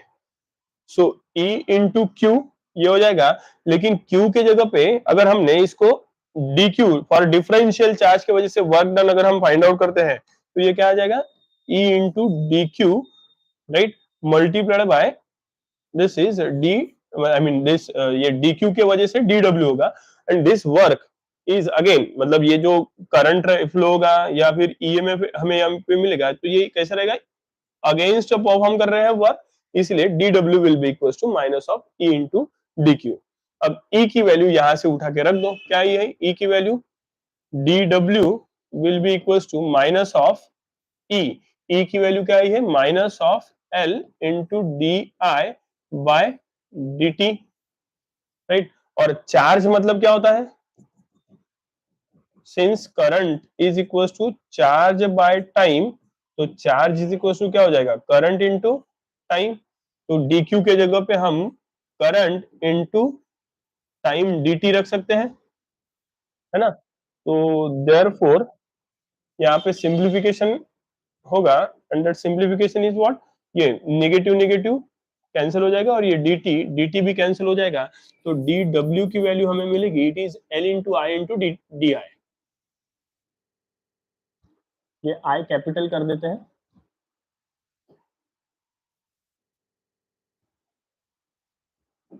so dw will be equals to l into I into di। अब dw नहीं चाहिए, w चाहिए, तो इंटीग्रेट कर देते हैं, right. So integration of dw will be equals to integration 0 to I या I0 कुछ भी रख सकते हैं, l, I0 is maximum current, minimum to maximum current की वैल्यू, क्योंकि जो चेंज हो रहा है वो है करंट, तो it is l into I into D I हो जाएगा।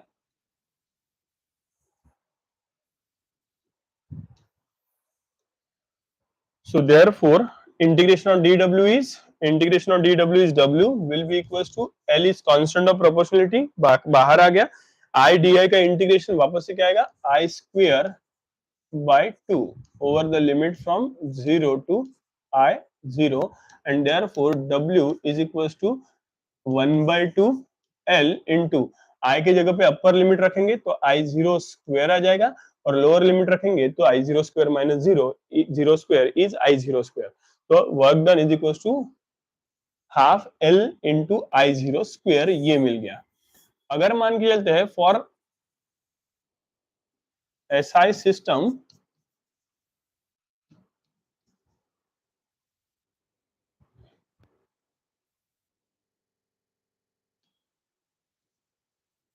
ये अगर करंट यूनिट करंट फ्लो रहा है, मतलब I0 is equal to 1 ampere current अगर फ्लो रहा है, या 1 एम्पियर करंट को फ्लो होने के लिए कितना वर्क या कितना इंडक्टर की इंडक्टेंस की जरूरत पड़ेगी, कितने सेल्फ इंडक्टेंस की जरूरत पड़ेगी, वो हमें यहाँ पे मिल जाएगा। तो ये 1 एम्पियर अगर हमने यहाँ पे रख दिया, तो therefore this value will go here, will be equals to w is equals to 1 by 2 into l into 1 square is 1,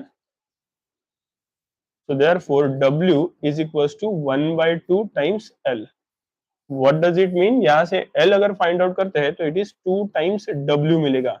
इसका मतलब क्या है कि 1 एम्पियर का करंट फ्लो करवाने के लिए कॉइल में से कितना, कॉइल में से 1 एम्पियर करंट फ्लो करने के लिए हमें कितना सेल्फ इंडक्टेंस की जरूरत पड़ेगी, that it will be equal to 2 times the work done to move that 1 unit charge, 1 unit of current through the coil.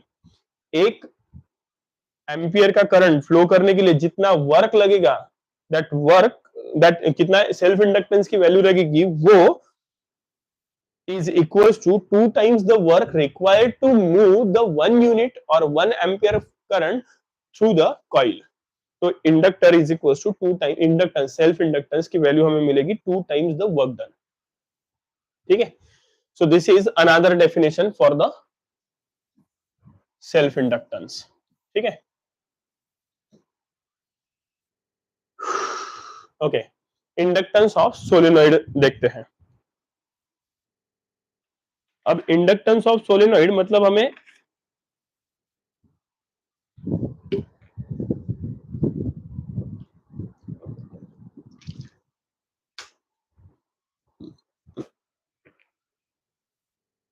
L की वैल्यू फाइंड आउट करनी पड़ेगी. और एल की वैल्यू हमने ऑलरेडी फाइंड आउट की है. क्या है ये?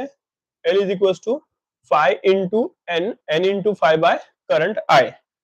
इसी का हम यूज करेंगे इंडक्टेंस फाइंड आउट करने के लिए. अब सोलेनॉइड मतलब क्या है?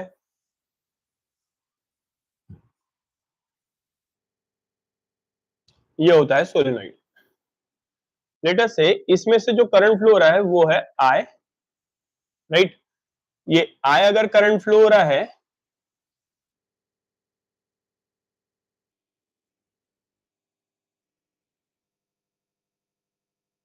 राइट, और इसकी लेंथ क्या है?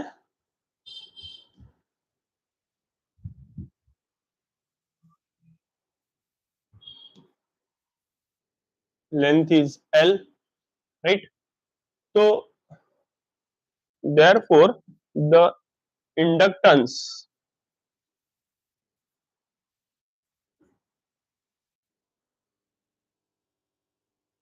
और number of turns are nothing but n. Right. The inductance of a coil is given by what is the value of inductance, self inductance. ये अभी जो हमने डिराइव की थी L is equals to n into 5 by I. इसी का use करेंगे. is given by L is equals to n into 5 by current I it is. ठीक है. अब ये n मतलब क्या होता है? What is n? ओके. इधर लिखता हूं. n is nothing but इधर ही लिखता हूं कंटिन्यूशन में. But the number of small n की वैल्यू होती है नंबर ऑफ टर्न्स पर यूनिट लेंथ. है ना. तो n की वैल्यू क्या हो जाएगी? यहां से हमें n की वैल्यू मिल जाएगी that is number of turns पर unit length multiplied by l. Right. And phi की वैल्यू क्या होती है? Phi is equals to b into area A. Right. ये दोनों वैल्यूज यहां से उठा के इस इक्वेशन में l के अगर रख देते हैं तो what will get? Phi is equal to, है ना, ये n के जगह पे स्मॉल n इंटू एल रख देंगे तो n इंटू एल, ये फाई के जगह पे b इंटू ए, तो b इंटू ए आ गया डिवाइडेड बाय करंट आई आ गया. ठीक है. अब ये ऑब्वियसली मैग्नेटिक फील्ड किसकी आएगी? सोलेनॉइड की. और मैग्नेटिक फील्ड ऑफ सोलेनॉइड ये हमने बिल्कुल 10th चैप्टर में फाइंड आउट की थी and it was mu 0 times n into I. ये स्मॉल n ही रहता था नंबर ऑफ टर्न्स पर यूनिट लेंथ. वो सब्स्टिट्यूट कर देंगे तो phi is equals to n into L into mu 0 N I into area divided by current I. अब कुछ कैंसिल वगैरह होगा यहाँ पे. ये current current cancel and therefore sorry ये एल चाहिए यहाँ पे. राइट. तो एल इज इक्वल्स टू क्या आएगा? n into N N square mu 0, तो mu 0 N square L times A it is mu 0 N square L times area. ये हो गया सेल्फ इंडक्टेंस की वैल्यू फॉर द सोलेनॉइड. और self inductance per unit length अगर फाइंड आउट करते हैं therefore self inductance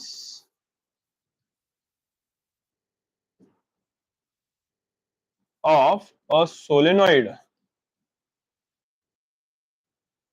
per unit length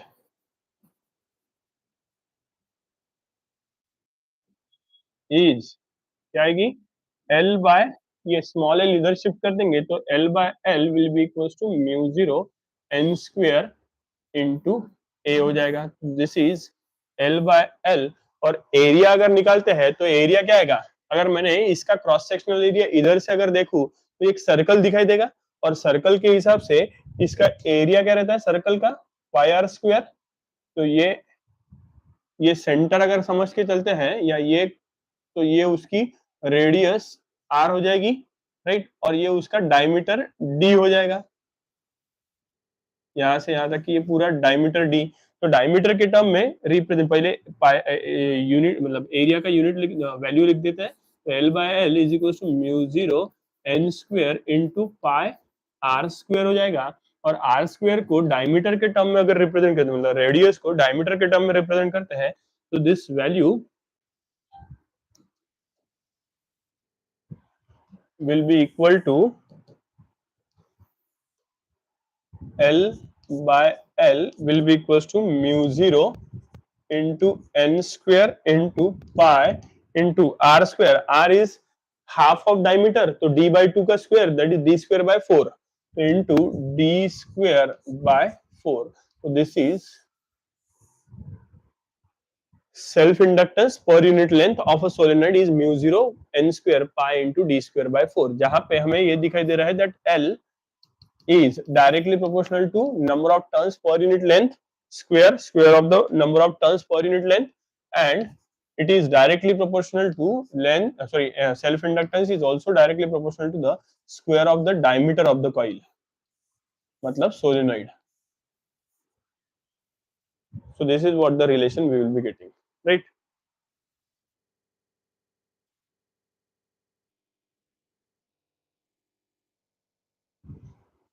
The next is inductors in series. अब इंडक्टर्स इन सीरीज अगर है तो ये तीन इंडक्टर्स मैंने कंसीडर कर लिए, फॉर एग्जांपल दो ले सकते हैं, तीन ले सकते हैं, राइट। इसमें से करंट फ्लो होगा, जैसे ही हम सप्लाई वोल्टेज दे देंगे व्हाट विल हैपन, ये सप्लाई वोल्टेज कनेक्ट कर दिया, अगर की कनेक्ट करना है तो की कनेक्ट कर सकते हैं, क्लोज कर दो उसको, राइट। ये यहाँ से करंट जो है ये फ्लो होना स्टार्ट करेगा, लेट अस से this is nothing but current I. अब सीरीज है तो सीरीज में करंट ये इंडक्टर 1 से जो फ्लो होगा वही इंडक्टर 2 से फ्लो होगा, वही इंडक्टर 3 से फ्लो होगा, और वही जो फ्लो होते हुए बड़ा है वही वापस आएगा लोअर पोटेंशियल के तरफ बैटरी के, लाइक दिस। मतलब करंट इज कांस्टेंट, तो जो पैरामीटर कांस्टेंट रह रहा है उसको कंसीडर नहीं करना, किसको कंसीडर करना, जो वैरी हो रहा है। क्या वैरी होगा यहाँ पे, इस इंडक्टर L1 के अक्रॉस में जो ईएमएफ आएगा वो कितना आएगा, E1। इस इंडक्टर L2 के अक्रॉस में जो ईएमएफ आएगा वो कितना रहेगा, दैट इज E2। इस इंडक्टर E3 के अक्रॉस में जो ईएमएफ आएगा वो कितना रहेगा, दैट इज E3। मतलब ईएमएफ डिवाइड हो रहा है, राइट। तो जो डिवाइड हो रहा है उसका इक्वेशन तैयार करेंगे, E is equal to E1 plus E2 plus E3। और E क्या होता है, मैग्नीट्यूड के फॉर्म में, therefore E is equal to L into D I by D T. तो L into D I by D T is equal to E1। E1 की value क्या हो जाएगी, L1 into D I by D T. मतलब ये rate of flow of current through all inductor कैसा रहेगा, same रहेगा, है ना, with respect to time. So D I by D T यहाँ पे भी आएगा, प्लस E2 के वक्त ये हो जाएगा L2 into D I to D I by D T, plus E3 के वक्त it is L3 into D I by D T,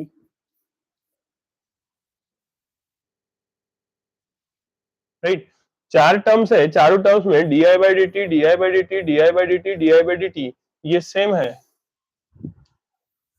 तो देयरफॉर L सीरीज, LS मतलब सीरीज इंडक्टेंस, L के जगह पे LS कर दिया, बचा क्या, L1 plus L2 plus L3। मान के चलते हैं, मतलब क्या करना है आपको कि अगर तीन चार जितने भी इंडक्टर्स है वो अगर सीरीज में है तो उन सभी के इंडक्टेंस की एडिशन कर दो तो रिजल्टेंट इंडक्टेंस आएगा same as that of the resistor, opposite to that of the capacitor, right. so for n number of inductors in series, this ls is equals to what? L1 plus L2 plus L3 plus L4 plus dash dash up to Ln।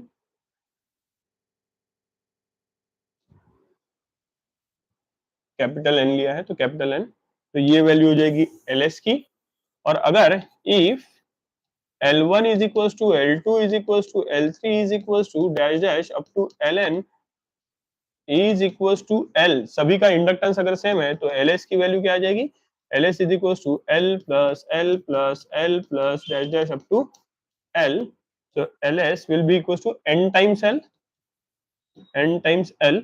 और तो ये आ गया resultant. यहाँ से individual value अगर आपके पास resultant series combination का इंडक्टेंस दिया है और इंडिविजुअल वैल्यू ऑफ इंडक्टर ये फाइंड आउट करना है, अगर सारे के सारे इंडक्टर सीरीज में सेम वैल्यू के हैं तो L will be equal to क्या कर देने का? Ls by n, resultant series value of inductance divided by n कर दो, तो आपको इंडिविजुअल वैल्यू ऑफ इंडक्टर मिल जाएगी, मतलब if they are in of same value. ठीक है।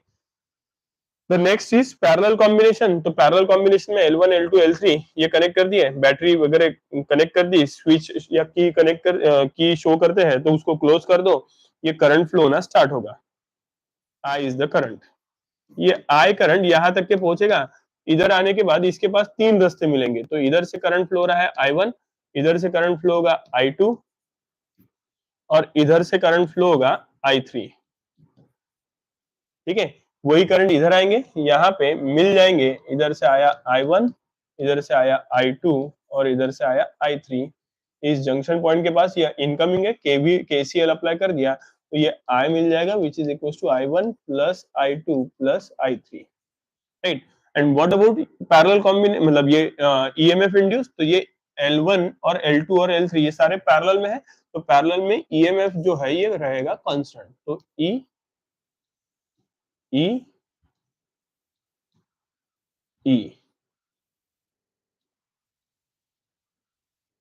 अगर करंट वेरी हो रहा है मतलब rate of flow of current very हो रहा है, राइट। तो इस हिसाब से करंट का इक्वेशन अगर हम तैयार करते हैं या rate of flow of current का इक्वेशन तैयार करते हैं तो it is di by dt। I is equals to I1 plus I2 plus I3, मतलब ही क्या? दैट इज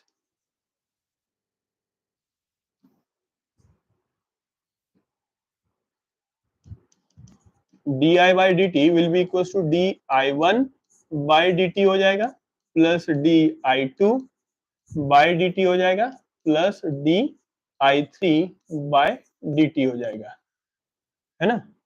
और di1 by dt या di by dt मतलब क्या? तो E is equals to क्या होता है?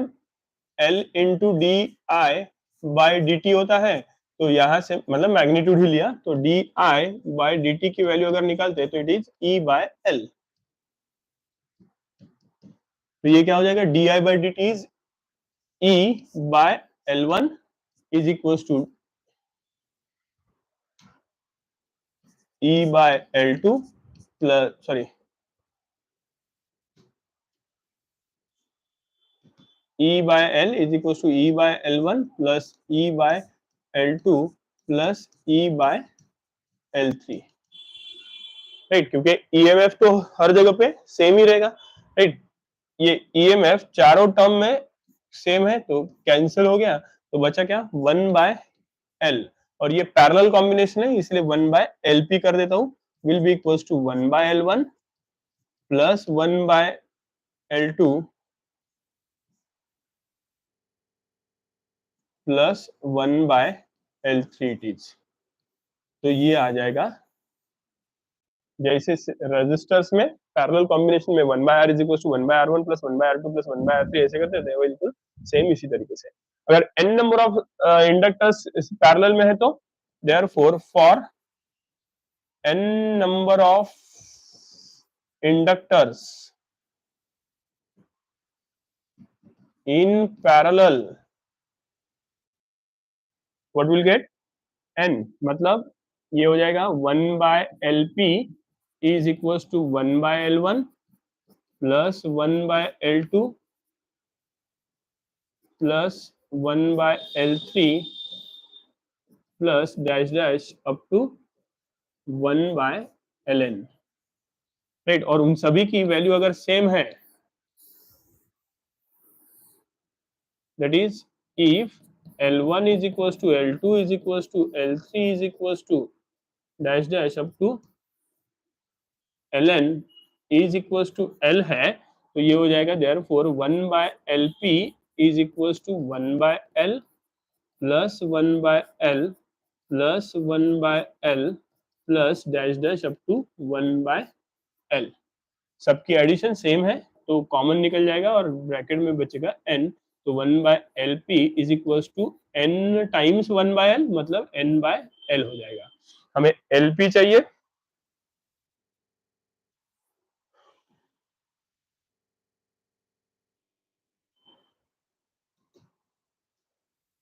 तो LP is equals to LP इधर गया, L ऊपर n नीचे, तो L/n हो जाएगा। और अगर L फाइंड आउट करना है तो L is equals to n times LP हो जाएगा। इंडिविजुअल वैल्यू अगर फाइंड आउट करनी है इंडक्टर की तो ये हो जाएगा, ठीक है।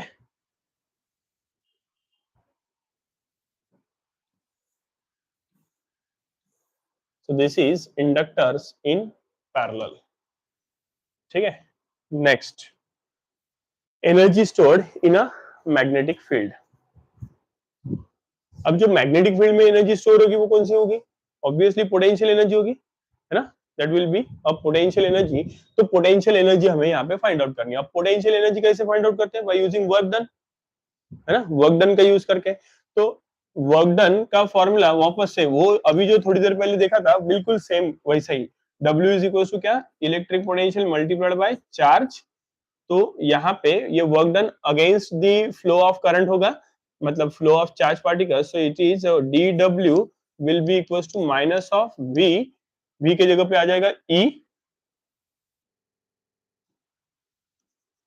इनटू चार्ज मतलब q, right. And therefore this dw will be equals to minus of e की वैल्यू क्या होती है? Minus l di by dt into charge, मतलब वही डेरिवेशन आने वाला है। चार्ज मतलब क्या होगा? Current multiplied by time, that is dt।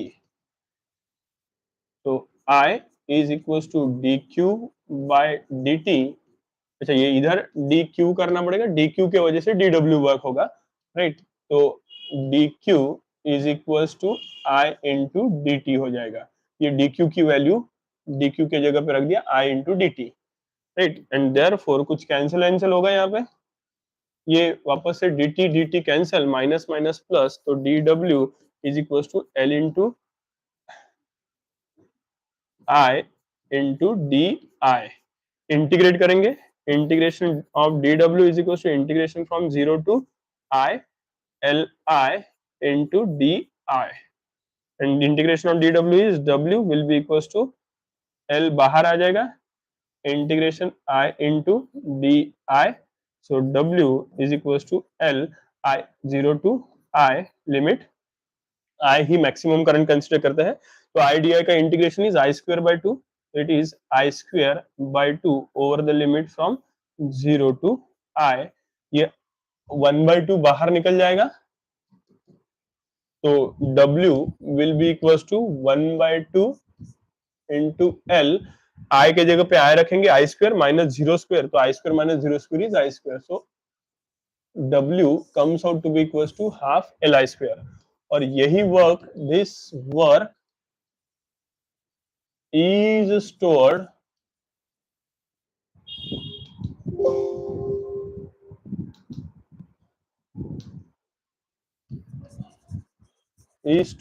in the form of energy, in the form of potential, magnetic potential energy।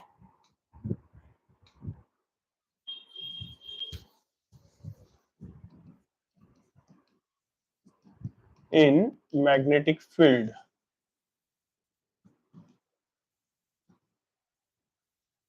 as u v, है ना। it is nothing but UB. Magnetic potential energy is UB, which is equals to W. So therefore UB is equals to half of W की value क्या ही है 1/2 Li square. So this is equation 1. So half L into I square it is.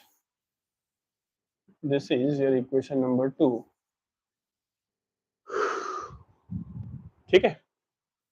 Next is energy density of a magnetic field. This is also interesting topic. मतलब simple सा है, section B में ही आपको 2 mark के लिए पूछ सकते हैं. राइट, इसके लिए हमें क्या करना पड़ेगा, एक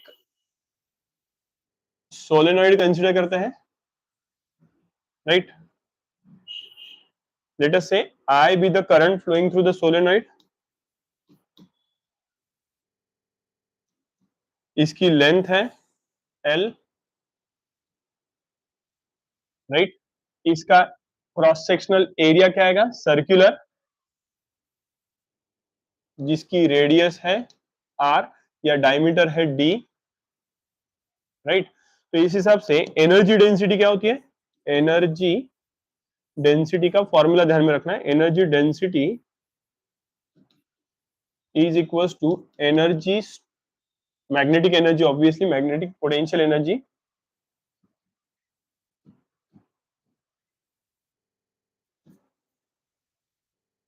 magnetic potential energy per unit volume it is. ठीक है, तो ये एनर्जी डेंसिटी को स्मॉल यू सफिक्स बी से डिनोट किया जाता है. राइट, और मैग्नेटिक पोटेंशियल एनर्जी को हमने कैपिटल यू सफिक्स बी से डिनोट किया और वॉल्यूम मतलब वी हो जाएगा. ठीक है, तो इस इक्वेशन को सिंप्लीफाई करते हैं तो यूबी की वैल्यू क्या आएगी, therefore U B will be equals to, ये कैपिटल यूबी अभी हमने फाइंड आउट किया, it was half L I square. बस इसी को यूज कर लेते हैं यहाँ पे. तो यूबी के जगह पे half L into I square use कर लिया, कमेंट में लिख दिया U B is equals to 1/2 L into I square, where L is nothing but the inductance and I is nothing but the total current.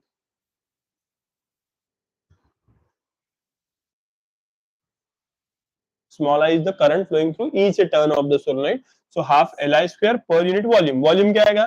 Can you say ये cross sectional area that is A multiplied by length, है ना? So it is area into length. Area का unit meter square, length का unit meter, meter into meter square is meter cube. तो volume का unit is meter cube. Right? Therefore इसको कुछ simplify कर सकते हैं. That is mu b, sorry UB is equals to, ये 1/2 को एज इट इज लिख दिया, L को लिख दिया into I square by area को लिख दिया. कोई चेंज नहीं है, न्यूमरेटर में Li स्क्वायर है तो Li स्क्वायर है, ये 2 नीचे आएगा, 2 into L, 2 into A into L. और ये L/L की वैल्यू हमने थोड़ी देर पहले ही फाइंड आउट की थी. क्या आई थी L/L की वैल्यू, ये L/L is equal to mu 0 n square A. तो इसको अगर यूज करते हैं म्यू 0 n स्क्वायर ए, तो UB is equal to 1/2 mu 0 n square A into I square by A. Right, तो ये n स्क्वायर यहाँ पे कैंसिल हो जाएगा, sorry A square A area cancel हो जाएगा, and therefore energy density UB is equal to 1/2 mu 0 n square I square.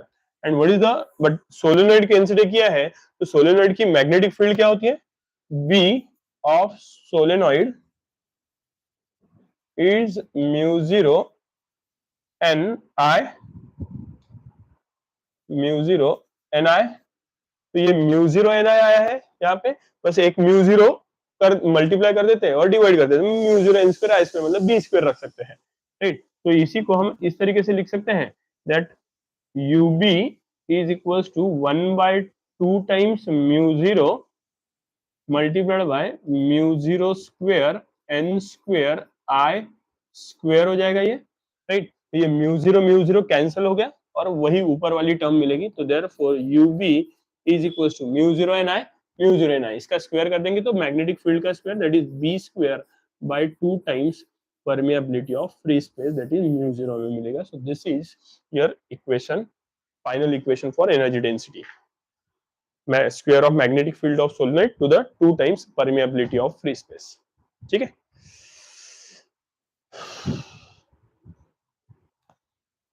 The next is mutual inductance. A mutual inductance is also very interesting topic. क्या होगा कि वापस से हमने ये circuit, same circuit consider की है. सेकेंडरी साइड में ईएमएफ इंड्यूस होगा कि नहीं होगा, उसके लिए हमने गैल्वेनोमीटर कनेक्ट कर दिया. मतलब दो कॉइल्स ले लिए, coil 1 coil 2, right. Coil 1 coil 2, coil 1 जो है ये सेल्फ इंडक्टेंस के वक्त जैसे यूज की थी वैसी है, मतलब जिस तरीके से सर्किट में यूज किए थे वैसी. एक rheostat, variable resistance, supply voltage और की. कॉइल 1, कॉइल 2 उसके बिल्कुल बाजू में रखिए, right. They are mutually coupled but physically separated. इसके बीच में एयर गैप रहती है. और इस कॉइल 1 में करंट फ्लो होने की वजह से कॉइल 2 में करंट इंड्यूस होता है. तो वो इंड्यूस हुआ कि नहीं हुआ उसको चेक करने के लिए हमने गैल्वेनोमीटर कनेक्ट किया है. ठीक है. तो सबसे पहले क्या करते हैं, ये की को क्लोज कर देते हैं. की को जैसे ही क्लोज कर दिया, ये सर्किट क्लोज हो गई और इसमें से करंट फ्लो होना स्टार्ट हो जाएगा. सो लेट अस से I is nothing but the input current which is flowing through the circuit. ठीक है. मतलब इनपुट सर्किट कॉइल 1 है तो I1 बोल देते हैं इसको, राइट. अब जैसे ही I1 फ्लो हुआ, what will happen, magnetic flux lines, मतलब मैग्नेटिक फ्लक्स फ्लो होगा और ये सर्किट क्लोज हो गई. तो according to the Faraday's law of electromagnetic induction, whenever there is a change in magnetic flux the EMF is induced. है ना. मतलब क्या, तो ये मैग्नेटिक फ्लक्स में चेंज आएगा, मतलब यहाँ पे कुछ इस तरीके से मैग्नेटिक फ्लक्स लाइन से फ्लो होगी. इस मैग्नेटिक फ्लक्स लाइंस को ये कॉइल 1 कट करेगी, जिसके वजह से ईएमएफ इंड्यूस होगा. और वो ईएमएफ इस म्यूचुअली कपल्ड कॉइल के तरफ ट्रांसफर होगा. मतलब इधर में हमें E21 मिलेगा. What is E21? The EMF induced in the secondary coil due to the current flowing in primary coil, that is I1. I1 के फ्लो होने की वजह से E21 हमें मिलेगा. लेट अस से E21 की पोलैरिटी कुछ इस तरीके से है, राइट. E21 की पोलैरिटी कुछ इस तरीके से है. तो ईएमएफ मतलब करंट जो फ्लो होगा वो I2 जो है वो इस तरीके से फ्लो होगा सेकेंडरी साइड में, that is nothing but I2. तो यहाँ पे जो फ्लक्स कट हुआ है, that flux is nothing but phi 1, जिसके वजह से म्यूचुअल इंडक्टेंस प्रोड्यूस होगा, दैट इज M21. तो phi और करंट इसके बीच में रिलेशन क्या होता है, वो उस हिसाब से हम ईएमएफ का इक्वेशन तैयार करेंगे. तो ईएमएफ, अब पहले phi 1 और I1 इसके बीच में रिलेशन क्या होता है, phi 1 इज डायरेक्टली प्रोपोर्शनल टू क्या होता है, I1, राइट. अब ये जो phi 1 है इसके वजह से ये इधर से इधर लिंक होगा. मतलब ये जो phi 1 रहेगा, ये सेकेंडरी साइड का phi अगर मैग्नेटिक फ्लक्स अगर कंसीडर करते हैं तो that becomes phi 21 which is directly proportional to I1. मतलब magnetic flux produced in secondary coil due to the current flowing in primary coil is phi 21 which is directly proportional to I1, and therefore this phi 21 is equals to proportionality sign निकलेगा, equal to आएगा और equal to के साथ एक constant of proportionality आएगा. And here that constant of proportionality is nothing but M21, right. M21 into क्या हो जाएगा, ये I1. तो ये हो गई phi 21 की value, right. And therefore by Faraday's laws of electromagnetic induction, that is EMI, E is equals to minus of d phi by dt होता है, राइट. तो सेकेंडरी साइड में जो ईएमएफ इंड्यूस होगा वो होगा E2, जो कि फर्स्ट कॉइल के वजह से फ्लो होगा, प्रोड्यूस होगा, इंड्यूस हो रहा है. तो E21 will be equals to minus of d phi 21 by dt. और d phi 21 की वैल्यू क्या है, ये उसको यहाँ पे रख देंगे. तो therefore E21 is equals to minus of d by dt. Phi 21 is this, that is M21 into I1, and therefore E21 is equals to minus of M21 ये कांस्टेंट ऑफ प्रोपोर्शनलिटी है, बाहर कर दिया, and this is di1 by dt। तो E21 की वैल्यू आ गई दिस। यहाँ से M21 सेल्फ म्यूचुअल इंडक्टेंस की वैल्यू अगर हम फाइंड आउट करते हैं, इसको मैं इक्वेशन नंबर 1 कह देता हूँ, and therefore M21 is equal to ये di1 बाय dt को लेफ्ट शिफ्ट करेंगे along with negative sign, it becomes minus of E21 divided by di1 by dt। तो दिस इज M21। वही अगर उल्टा कर दिया हमने, उल्टा मतलब ये सर्किट इधर कर दी और ये सर्किट इधर कर दी, मतलब गैल्वेनोमीटर को निकाल के इधर कनेक्ट कर दिया और ये रियोस्टेट बैटरी और की इसको उठा के सेकेंडरी साइड में कर दिया। तो सेकेंडरी करंट के वजह से, मतलब I2 के वजह से फ्लक्स phi2 फ्लो होगा, वो phi2 कॉइल 1 में लिंक होगा, और वो कॉइल के वजह, वहां पे वो लिंक होने के वजह से प्राइमरी कॉइल में ईएमएफ जनरेट होगा, मतलब फ्लक्स जनरेट होगा, दैट इज 512, और वो 512 प्राइमरी कॉइल कट करके E12 जनरेट करेगी, है ना। तो ये कर दिया हमने, इसका सिमिलरली करके लिख दो। तो सिमिलरली ये E21 है, राइट, मतलब ये 521 वाला इक्वेशन अगर लिखते हैं तो ये 521 की जगह पे क्या आएगा, 2 के जगह पे 1 करना है, 1 के जगह पे 2 करना है, इतना ही, ठीक है। तो ये 521 की जगह पे आएगा 512 will be equals to M21 की जगह पे आएगा M12 इनटू I1 के जगह पे आ जाएगा I2। तो ये हो गया 512, और फिर ये इक्वेशन में E21 की जगह पे आ जाएगा E12 will be equals to, है ना, 12 के जगह 21 की जगह पे 12 माइनस ऑफ M21 की जगह पे M12 into di1 by dt की जगह पे di2 bye dt, di2 bye dt। तो ये हो गया E12, राइट, और यहाँ से M12, अब यहाँ से M12 निकाल ही सकते हैं, तो M12 that is mutual inductance in the coil 1 due to current flowing in coil 2, that is M12 will be equals to minus of E12 divided by di by dt। So this is M12। तो यहाँ से अगर general equation तैयार करते हैं तो general equation क्या आएगा, ये E21 मतलब सेकेंडरी ईएमएफ, तो इन जनरल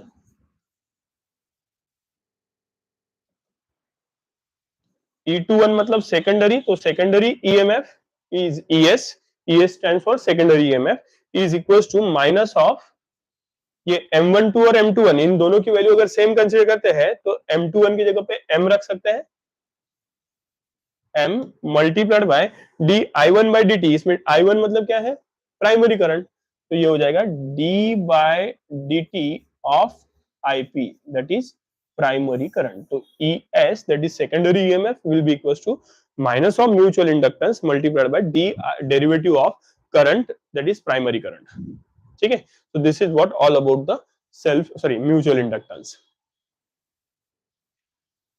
और फिर आता है coefficient of coupling between the two coils. क्या होता है coefficient of coupling between the two coils?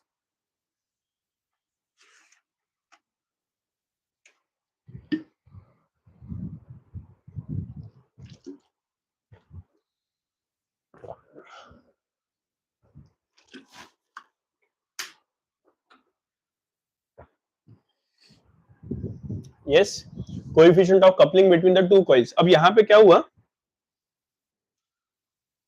Primary coil से फ्लक्स जो है वो कितना सेकेंडरी साइड में कपल हो रहा है, लिंक हो रहा है, उसके ऊपर डिपेंड करता है कि ये दो कॉइल्स कितनी, मतलब वो स्ट्रांगली कपल्ड है या वीकली कपल्ड है, मतलब टाइटली कपल्ड है या वीकली कपल्ड है, वो हमें पता चलेगा, लूजली कपल्ड है, राइट। तो वो कैसे, तो जितना मैग्नेटिक फ्लक्स इधर से इधर लिंक होगा, जितना ज्यादा लिंक होगा उतनी वो टाइटली कपल्ड रहेगी, राइट, जितना कम होगा उतनी कम। अब हाँ, ये जरूरी मतलब लूजली कपल्ड रहेगी, ये तो जरूरी नहीं कि जितना फ्लक्स इधर प्रोड्यूस हुआ है, इंड्यूस हुआ है, वही सारा का सारा इधर कपल होगा करके, है ना। दिस इज नॉट, कुछ पोर्शन ऑफ मैग्नेटिक फ्लक्स जो है वो प्राइमरी कॉइल से सेकेंडरी कॉइल में लिंक होता है, तो वो 100% या 90% या 80% या 50% ऐसा कुछ रहेगा। तो कुछ परसेंटेज टाइम मतलब या कुछ value times it will get link and that value is equal to 1 और लेस देन 1, है ना, इक्वल टू 1 या लेस देन 1 रहेगी। तो वो कैसी रहेगी, वो कैसे आइडेंटिफाई करेंगे? तो यहाँ पे कोएफिशिएंट ऑफ कपलिंग का इक्वेशन अगर हमें तैयार करना है तो उसके लिए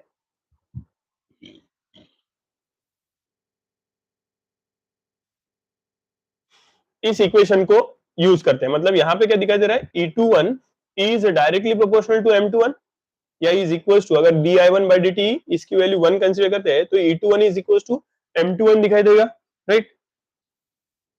सो we have that E21 is equal to minus of M21 या माइनस ऑफ M लिखते हैं जनरल फॉर्म में, तो M into di1 by dt है। मान के चलते हैं ये di1 बाई dt की वैल्यू 1 हो गई और माइनस साइन को इग्नोर कर दिया तो E21 is equal to m हो जाएगा। एक तो हमने मैग्नीट्यूड ले लिया एंड d मैग्नीट्यूड कंसीडर कर लिया और di1 बाई dt इसकी वैल्यू हमने 1 एम्पियर पर सेकेंड कंसीडर कर ली, यूनिट वैल्यू कंसीडर कर ली, that is 1 ampere per second, right. तो वो 1 रख देंगे तो E21 is equal to m हो जाएगा, ठीक है। या M21 भी कंसीडर कर सकते हैं, M21 एंड देयरफॉर ये M21 किसके ऊपर डिपेंड करेगा, तो M21 is directly proportional to what, या E21 की वैल्यू निकालते हैं यहां से। Therefore, E21 EMF किसके ऊपर डिपेंड कर रहा है, is equals to number of turn, ये कहां पे जनरेट हो रहा है, सेकेंडरी साइड में, तो सेकेंडरी साइड का ये number of turns multiplied by कितना पोर्शन फ्लक्स प्राइमरी कॉइल से सेकेंडरी, तो 20%, 30%, 50%, तो कुछ परसेंट टाइम्स, मतलब k टाइम्स 5-1 जो है वो इधर लिंक हो रहा है, ठीक है, सेकेंडरी साइड में।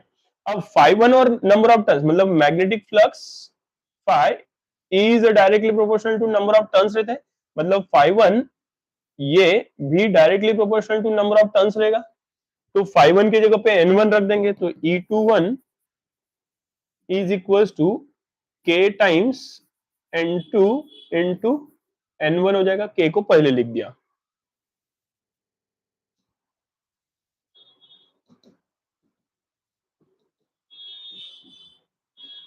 ठीक है। तो ये हो गया E21 is equal to K times N1 into N2। अब N और इंडक्टेंस इसका रिलेशन कैसा है,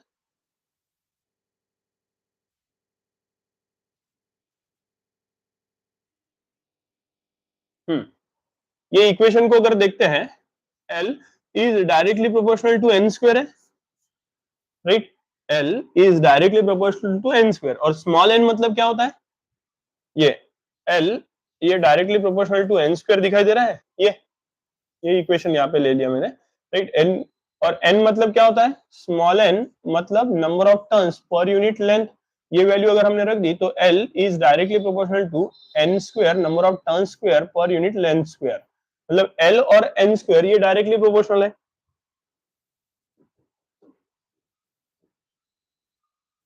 ठीक है।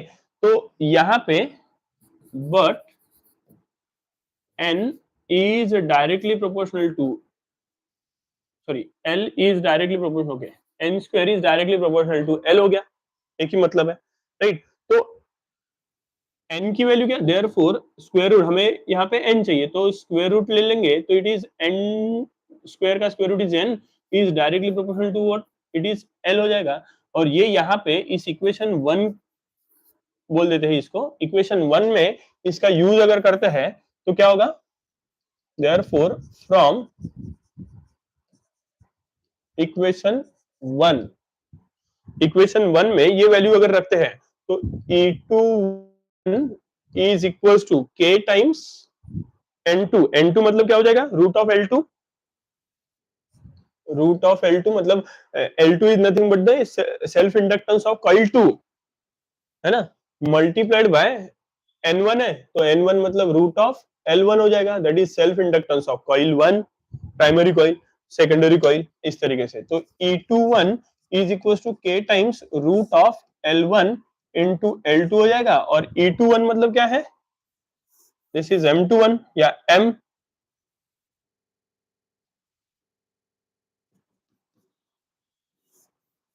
इसको इक्वेशन 1 बोलते हैं, ये इक्वेशन 2, तो फ्रॉम इक्वेशन यहाँ पे 2 आ जाएगा, एंड देयरफॉर फ्रॉम इक्वेशन 1, ये वैल्यू अगर इक्वेशन मतलब E21 की जगह पे M रख देंगे, तो M is equal to E21 की वैल्यू रख देंगे, M इक्वल टू E21 है, तो M is equal to E21 की वैल्यू ये आ गई है, that is K times root of L1 into L2। हमें कोएफिशिएंट ऑफ कपलिंग बताना है, तो कोएफिशिएंट ऑफ कपलिंग ये K की वैल्यू रिप्रेजेंट करती है, तो यहां से K अगर निकालते हैं तो K will be equal to what, M upon root of L1 into L2, ये हो जाएगा, ठीक है। अब अगर K की वैल्यू ये 0.5 से ज्यादा है ना, दिस इज से equation number 3, so if first point, if K is greater than 0.5, इसका मतलब क्या है कि two coils are tightly coupled,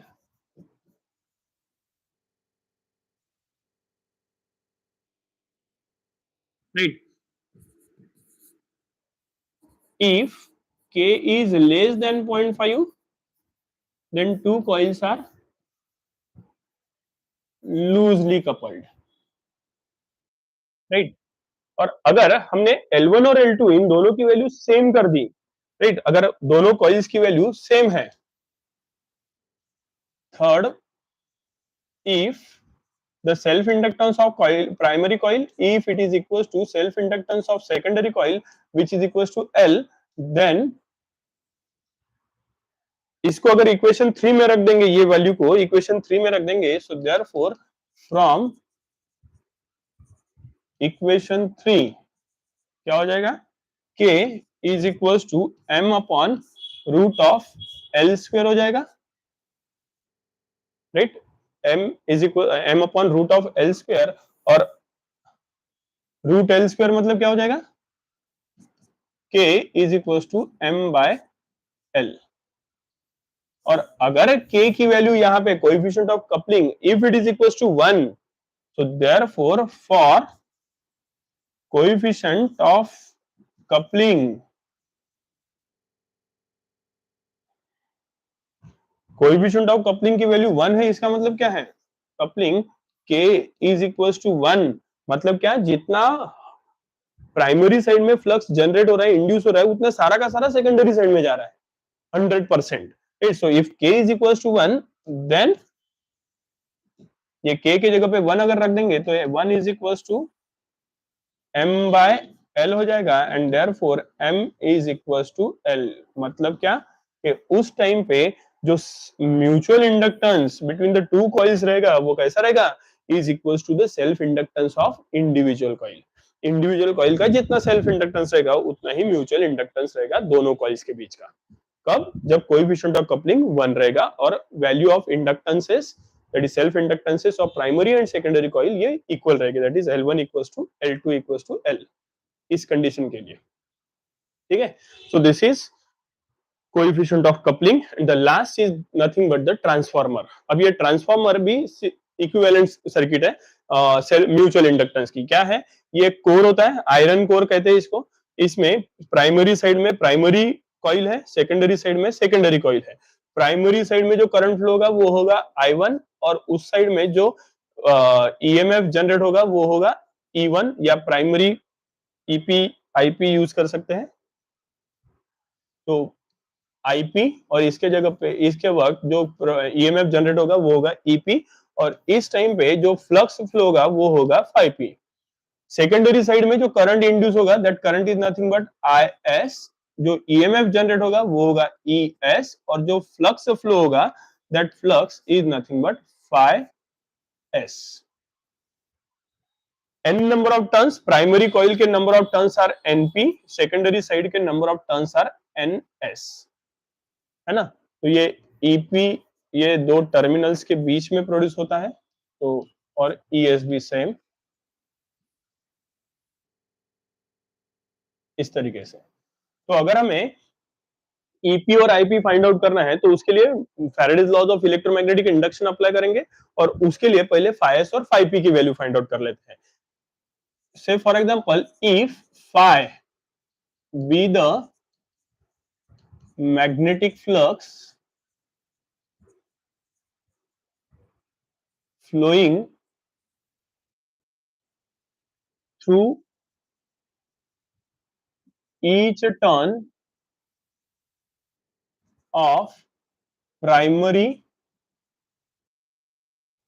and secondary coil,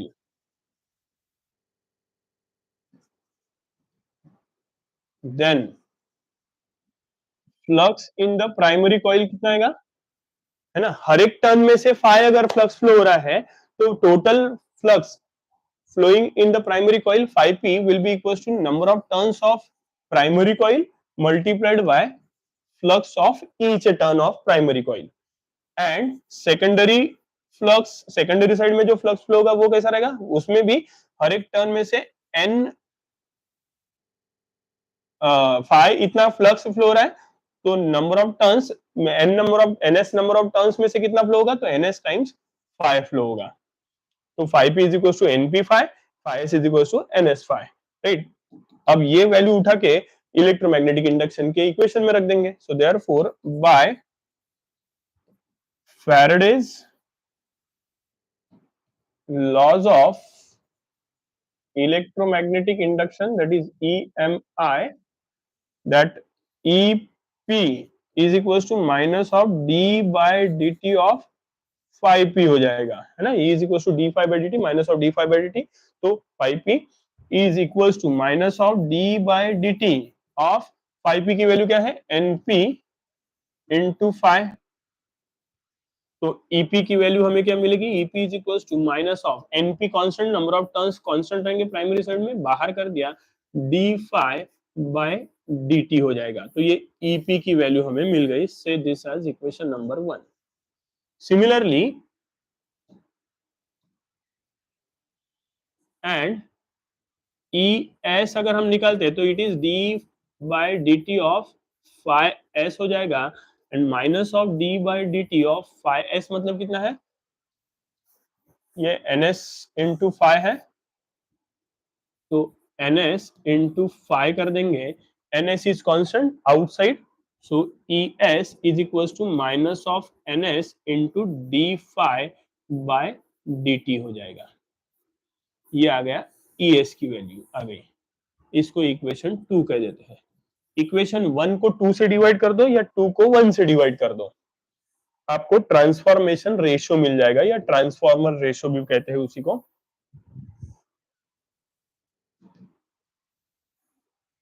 तो देयरफॉर इक्वेशन 2 को 1 से डिवाइड करते हैं usually, so what will get, ES by EP हो जाएगा, तो ES by EP will be equals to minus of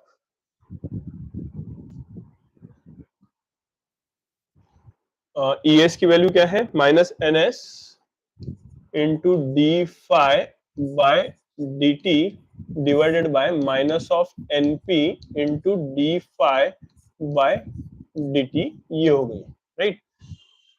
कुछ कैंसिल वगैरह होगा डेफिनेटली, राइट। तो व्हाट विल गेट कैंसल्ड, ये D phi by dt minus minus cancel and therefore ES by EP can be equals to NS by NP, right. इसकी value होती है K, right. इस K को हम फाइनल बाद में लिख लेते हैं। एक और कंडीशन करंट की इक्वेशन, करंट का इक्वेशन तैयार करते हैं, तो also for an ideal transformer, ideal transformer मतलब क्या, आइडियल ट्रांसफॉर्मर, आइडियल ट्रांसफॉर्मर वो रहता है जिसका इनपुट पावर जितना रहता है उतना ही आउटपुट पावर रहता है, right. So for ideal transformer input power is equals to output power, right, मतलब P I will be equals to P O या P input is equals to P output, और power क्या होता है, V into I. Power का equation ध्यान में रखना, V इंटू आई, और यहाँ पे V मतलब क्या है, E, I मतलब करंट I, तो इनपुट पावर मतलब EP इंटू IP हो जाएगा, और आउटपुट पावर मतलब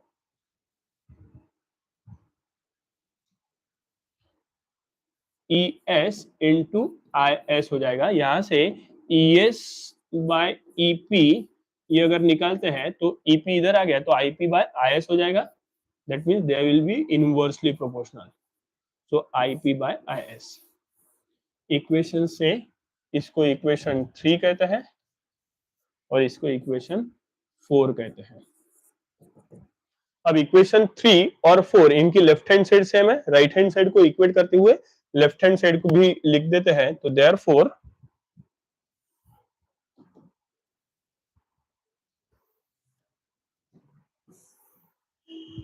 therefore from equations 3 and 4 what we'll get, ES by EP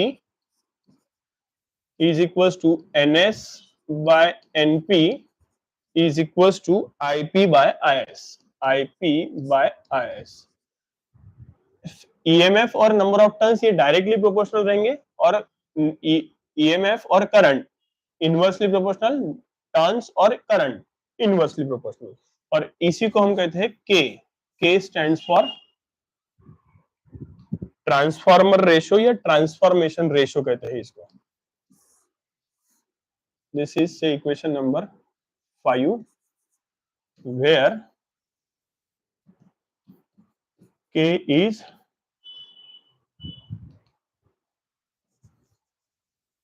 transformation ratio. ठीक है, अब इसके दो टाइप्स रहते हैं, कौन से टाइप्स ऑफ ट्रांसफॉर्मर, वैसे तीन रहते हैं लेकिन हम दो पढ़ेंगे। एक रहता है स्टेप अप ट्रांसफॉर्मर, दूसरा होता है स्टेप डाउन ट्रांसफॉर्मर, और तीसरा होता है tap transformer, centre tap transformer usually. तो उसके बारे में हम नहीं बात करेंगे, वो इन लास्ट चैप्टर में बात करेंगे। तो पहला होता है step up transformer. Step up transformer में क्या होता है, इसकी प्राइमरी नंबर ऑफ टर्न्स जो है ये सेकेंडरी के कंपैरिजन में कम रहते हैं, मतलब the diagram will be like this. Secondary side में ये पैरेलल लाइंस रिप्रेजेंट करती है, ये सिंबल है ट्रांसफार्मर का। Primary in that these two parallel lines indicate the primary coil and secondary coil, they are mutually coupled but not physically coupled। Step up है तो step up में क्या होता है, ये डायग्राम से आपको समझ में आ रहा होगा, that number of turns of secondary side, this is NS and this is NP, ये ज्यादा होती है then that of the primary coil के नंबर ऑफ टर्न्स से, मतलब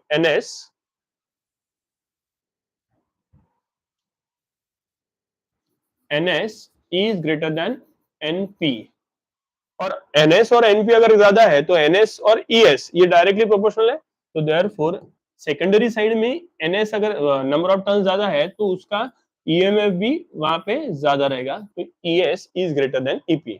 और NS और NP they are inversely proportional with the current, इसलिए अगर NS ज्यादा है तो IS कम रहेगा IP के कंपैरिजन में। तो ये हो जाएगा उसके पैरामीटर्स। वही अगर हमने स्टेप डाउन ट्रांसफॉर्मर की बात करते हैं तो स्टेप डाउन ट्रांसफॉर्मर में क्या होगा, second is step down transformer.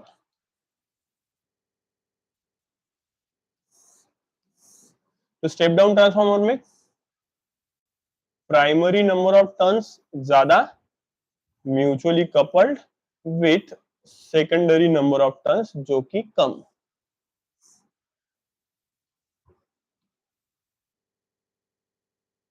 यहाँ पे ये NP NS, राइट, तो therefore NS is less than NP now. Step down मतलब सिग्नल का मैग्नीट्यूड इस ट्रांसफॉर्मर का यूज करके हम कम कर सकते हैं, स्टेप डाउन में हम बढ़ा सकते हैं, इसीलिए ES is greater than EP. यहाँ पे पूरा उल्टा हो जाएगा, यहाँ पे एनएस ग्रेटर देन एनपी, यहाँ पे एनएस लेस देन एनपी, और therefore ES is also less than EP, and therefore ES और NS they are inversely proportional to current, तो IS is greater than IP, current secondary side में ज्यादा रहेगा। So these are what the parameters in the case of step down transformer.